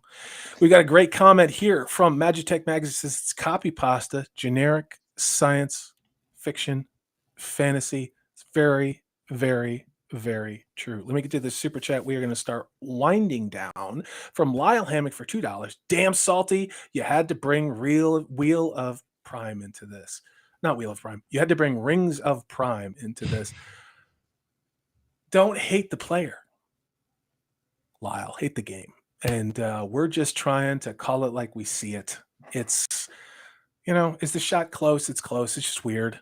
It's just weird, Clock says 42 watching, 42 likes. Respect. Well, hail to you. I am honored. I am deeply honored that you guys are here, that we're getting an incredible chat. You guys, this is why I love doing this stuff.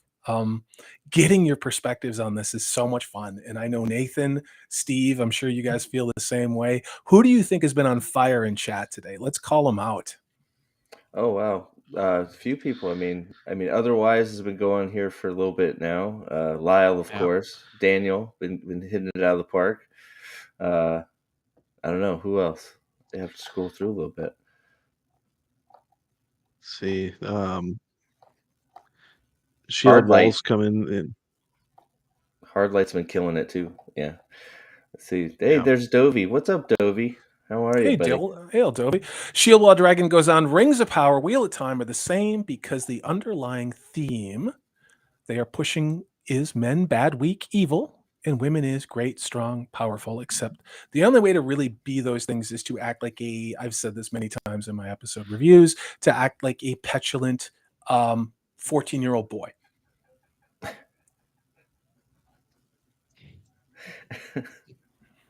Let's do this comment. This one comes from Anjo. Says fantasies. Wow, look at us. We're hidden by this magnificent comment. Fantasies like Wheel of Time, Game of Thrones, Lord of the Rings, they all mirror our European shared history. And it's pretty obvious. You need to make a crowd feel how it would feel like if you lived in that time. And then with magic, that is one of the things that, especially in Purple Valkyrie's interview that dropped this morning in the Fire of Fandom, many people have said it. Our one and only Purple Valkyrie, who I am lucky enough to work with, hell, everybody on this panel is lucky enough to work with on a regular basis, and we will be working with later today on a build stream. She lives in the Midlands. She was walking around the area, Moseley Bog, the Mill, the Towers, where Tolkien actually grew up and took inspiration from. As a matter of fact, she's going to be putting her own project together on that and what those places look like. These are places that exist from an individual who just happened to be a heterosexual white male, a very devout Catholic who grew up in the UK. His world and his story was based upon his unique lived experience. It is not a tool for current year ideology to be used to insert really terrible ideas from people whose academic credentials seem to be worth about as much as a non-winning lottery ticket. Here we are. These corporations are buying it. The ESG scores are driving it. And if we speak up about it, we are at a word that's insulting. So, all right, you got any more big scenes coming up here? Let's do one or two more of these and we'll get out of here because we all got things. We got things to do. Sorry, I was busy. Sorry. It's okay. Magitech Mags for $5 says pair character lifting some weights, saying keep it up. Oh, it's a super stick. That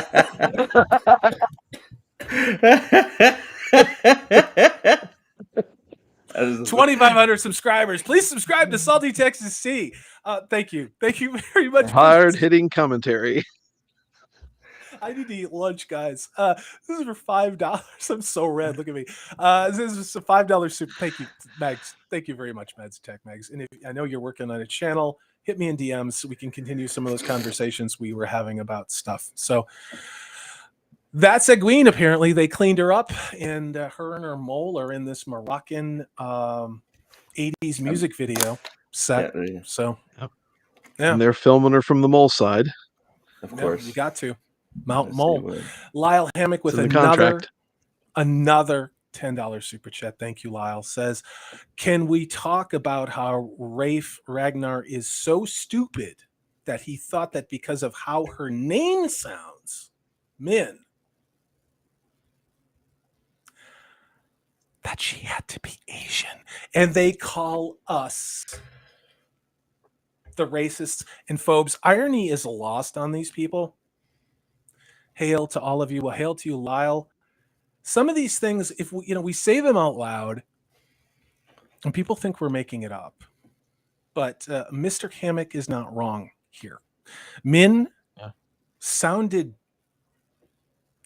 Asian to Mr. Judkins, and therefore she is. Right. Asian. I don't think that's the horn in her bag, but sorry, go ahead. And the whole tomboyish look that she had in the books meant that she's this butch Asian chick tending bar in a land that she never went to. Yeah.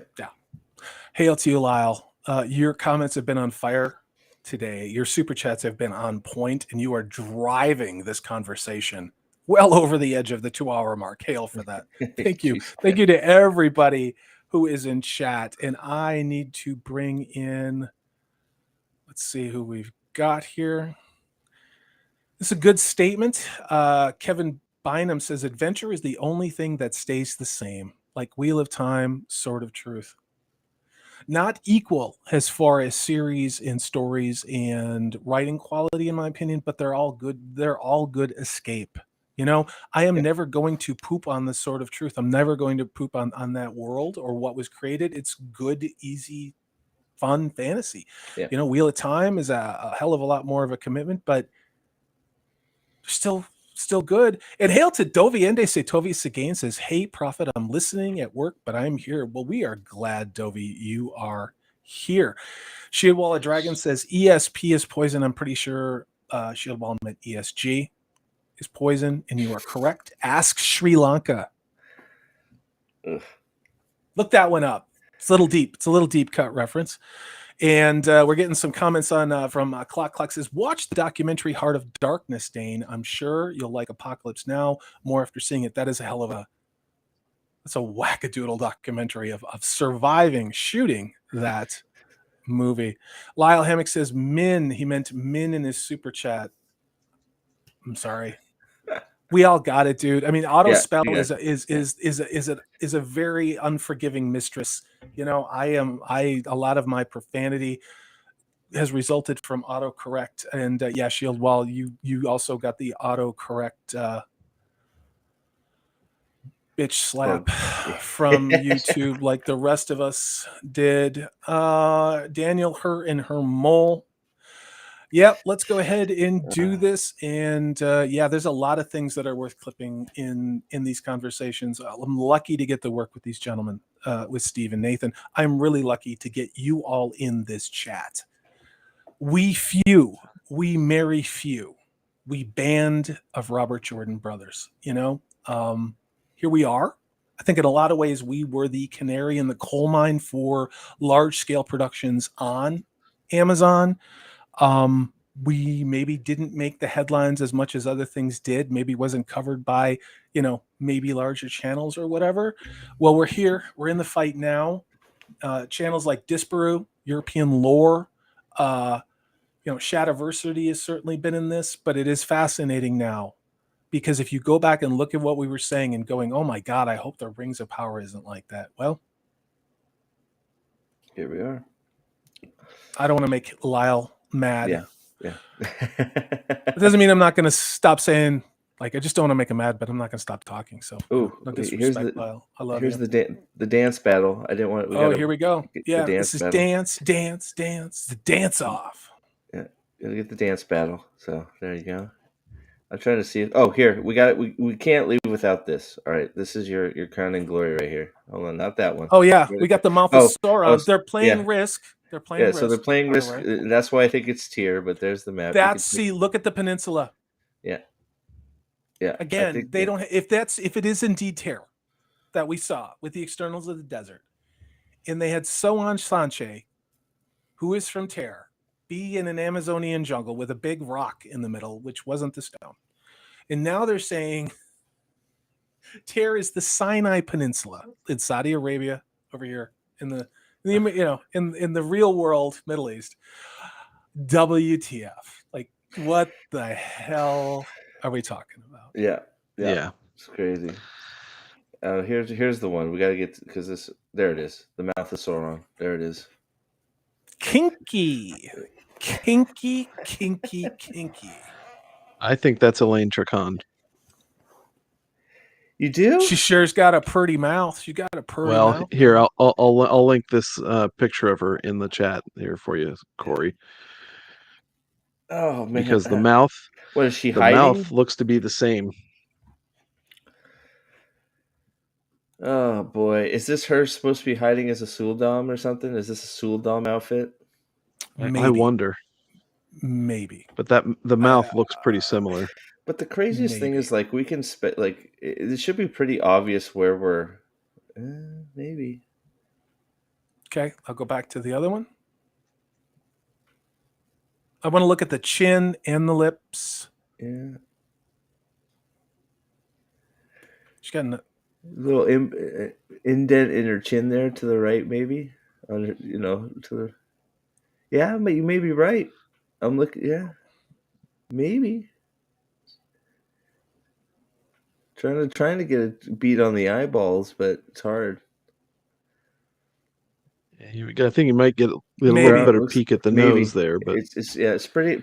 It might be. You may be right. Maybe right. No, I think that's a good call for us to throw that up there. The question, of course, is why? Yeah. Well, I mean, old lady Hembrew also. It's possible it's High Lady Sarath too. I wouldn't. Those are. I think that those That's are both where I'm fair. going. Yeah, those It's are also both the fair. Yeah. it's Go ahead. also the mouth of Sauron. Well, that too. Well, if it's High Lady Sarath, we also know who else it'll be. I'm not going to say it because Lyle's here, but could be a long-term character if you know what I'm. Anybody that's finished the book knows where that's going. But yeah. So we'll leave you with this hauntingly insane image. oh, I don't know. Now the chins look real similar.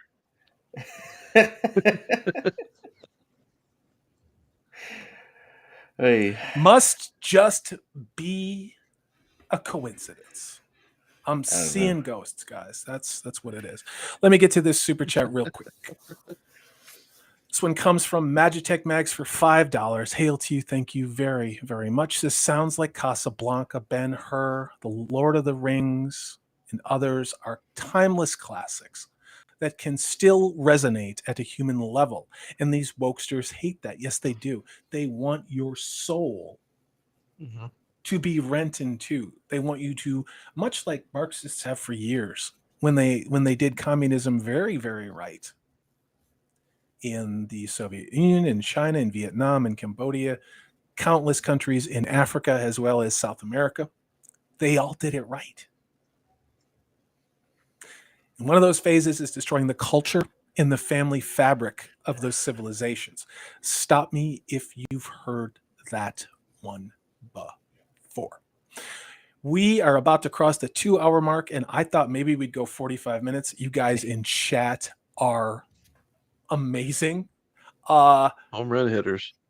Run hitters. You guys, honest to God, the comments in your chat, I have missed talking about Wheel of Time. I've said this before. I didn't want to talk about Wheel of Time every time somebody like a popcorn fort dropped and make a video about it. I wanted to wait until we got something that we could sink our teeth into. And I want to give all credit to Steve for this, for pulling this up, for sharing this with me, to Nathan for wanting to do this. Gentlemen, you guys put out a great video yesterday. Go subscribe to Prophet of the Dragon. Go subscribe to A Man of Manetheren. These gentlemen are fantastic creators and really important voices in this. I wouldn't say it's small, but it's we're all very chummy kind of in this Wheel of Time space, at least in our little corner of this expanded fellowship fandom. And for that, I am very, very grateful. And I'm going to go through this really quick. And I apologize, guys. I am doing my best to catch up with chat. We got people dropping straight up facts. The Domaini wear the veils on the lower half of the face. It's true. Interesting. Yeah. I don't know. All I see is agenda. You know, I'm reminded of that meme that comes from the Matrix. You guys know what I'm talking about, with the guy who betrays them. You know, he's on the ship after Neon or Neo, I should say. Neo, you know, gets this pin stuck in him and, you know, can walk again. And he's like, all I see is zeros and ones, you know? And it's like, all I see is PSYOP. That's the meme out there. When I look at these shows and the casting and the names and shit like Reva from Kenobi under racist attack on social media, it's all I see is PSYOP. All I see is PSYOP, guys. And it's just, look at the world that way. It's not being bitter. It's not being disingenuous. It's not being negative. It's just, it can't hurt you then. You know, it can't hurt you. And I think these shows, maybe that's what they're trying to do. Have a good one, Shield Wall of Dragons. It's great to see you. Thank you to Purple Valkyrie for dropping these links in chat. Thank you. Lyle, you are absolutely fantastic. We are glad you are back safe from the Appalachian Trail. Absolutely. We will see you in Hail, our incredible fellowship. Before we go, and I got to do Daniel, because Daniel just drops these straight up wisdom. He says, that's the worst part of all this.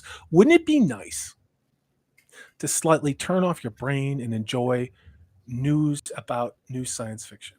Yes. There's a lot of new science fiction that I've never read that's old science fiction. There's a lot of old TV shows that are new to me. And I think everyone here who's in this chat, we have 37 people. We were up around 40 something at one point. There are many, many things that we've never opened up before. We've never looked at. You know, it could be cheesy. Go check out Space 1999 from the 70s. Go watch a show from the 60s called Time Tunnel. Go watch Northern Exposure from the 90s. Go watch the Shannara Chronicles, the MTV. You scoff all you want. You know what you get? You get entertained. It may not be perfect. It may be dated. There's no agenda. It's just, sometimes they're good stories, you know, and sometimes they're not good stories, but there's hot chicks in it or hot dudes, depending on how you roll. There's nothing wrong with that. That's entertainment too. All right, let's get the hell out of here before I get a strike for this. Where are we going to find everybody next? Let's go with Nathan. Nathan, where can people find you? What is going on? And of course, we got our dinger here from D. John, says Blake 7. D. John ain't lying. Go ahead.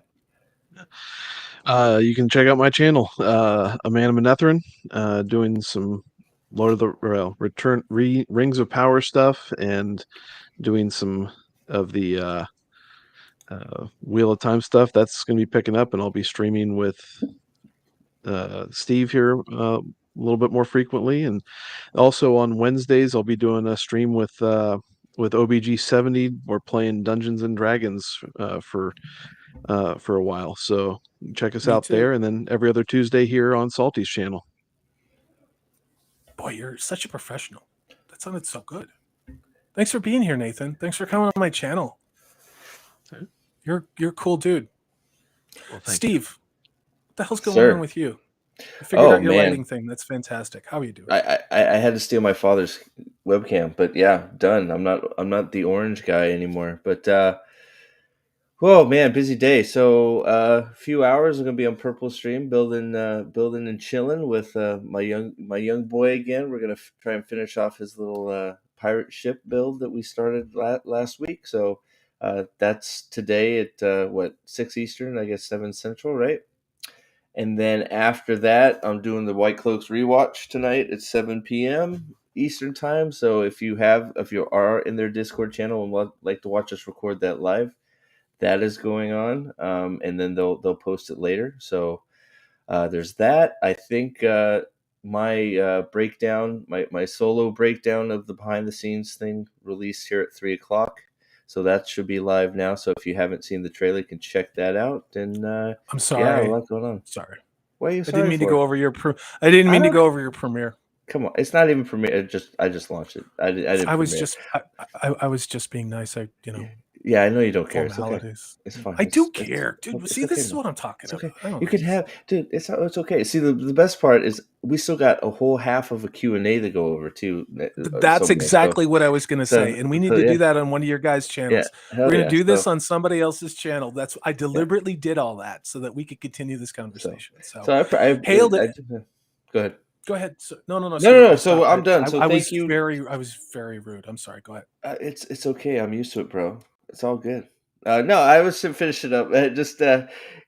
Hopefully me and Nate can rock out some more streams. My schedule's a little weird, but we're gonna try and figure it out. Hey, come on, bring it, man. Let's go. Hey, Come I on. was just testing my camera was in focus. You're Oh, way okay, too. well, You're way too emotional about this. That was me last night, Nate. I was doing that, trying to focus on camera. But yeah, so memberships are open on my channel. Come hang out. We're having fun.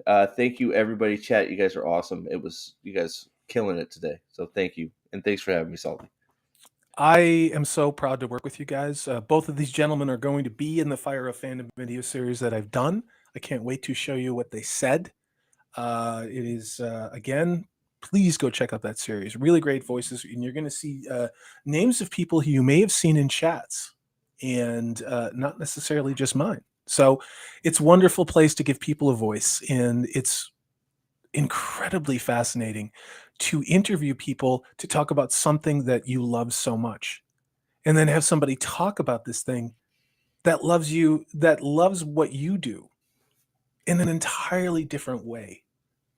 That's what makes these Fire of Fandom videos so incredible to me, is like I never thought about some of the things that the way that these people have said. Doviande say Tovius again, you're awesome. Daniel's laughing his ass off. We've got Otherwise who has a question. And we got Magitech Mags saying, great stream, you all. Can I just say thank you to everyone who has been in chat? A lot of my channel members were here. A lot of my Taveran were here, top tier channel members. I have a lot of new channel members. I just broke 50. Nice. YouTube told me that. So that is I'm honored. It's a hell of an accomplishment, you guys. I wouldn't be here without you and your support and you being here and you giving us hell and you keeping us honest and disagreeing with us. Big thank you to those who gave super chats, to Lyle Hammock, Magitech Mags. I don't want to be rude. I don't have my usual list over here. I don't mean to be forgetful, but I'm getting stream brand. Hard Light, Lyle Hammock, Magitech Mags, Vic Rattlehead for the win, double. Yeah, we got that all going on.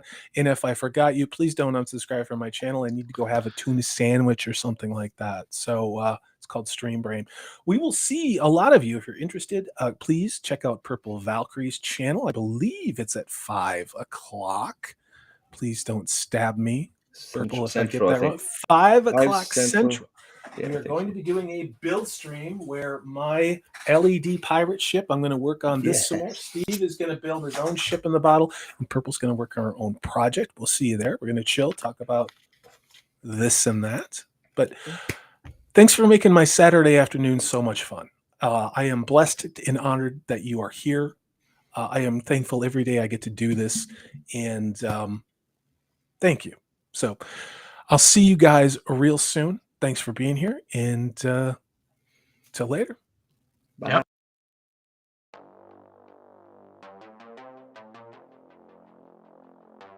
As ever, this is Salty Texas C. I am Corey DB. Thanks so much for watching. If you like what you've seen and heard, please hit that thumbs up button. If you haven't subscribed, I'd love to have you on board. That way you know, and we have things like live streams, which we are going to be doing every Tuesday evening. Take care. I hope you're having a great 2022.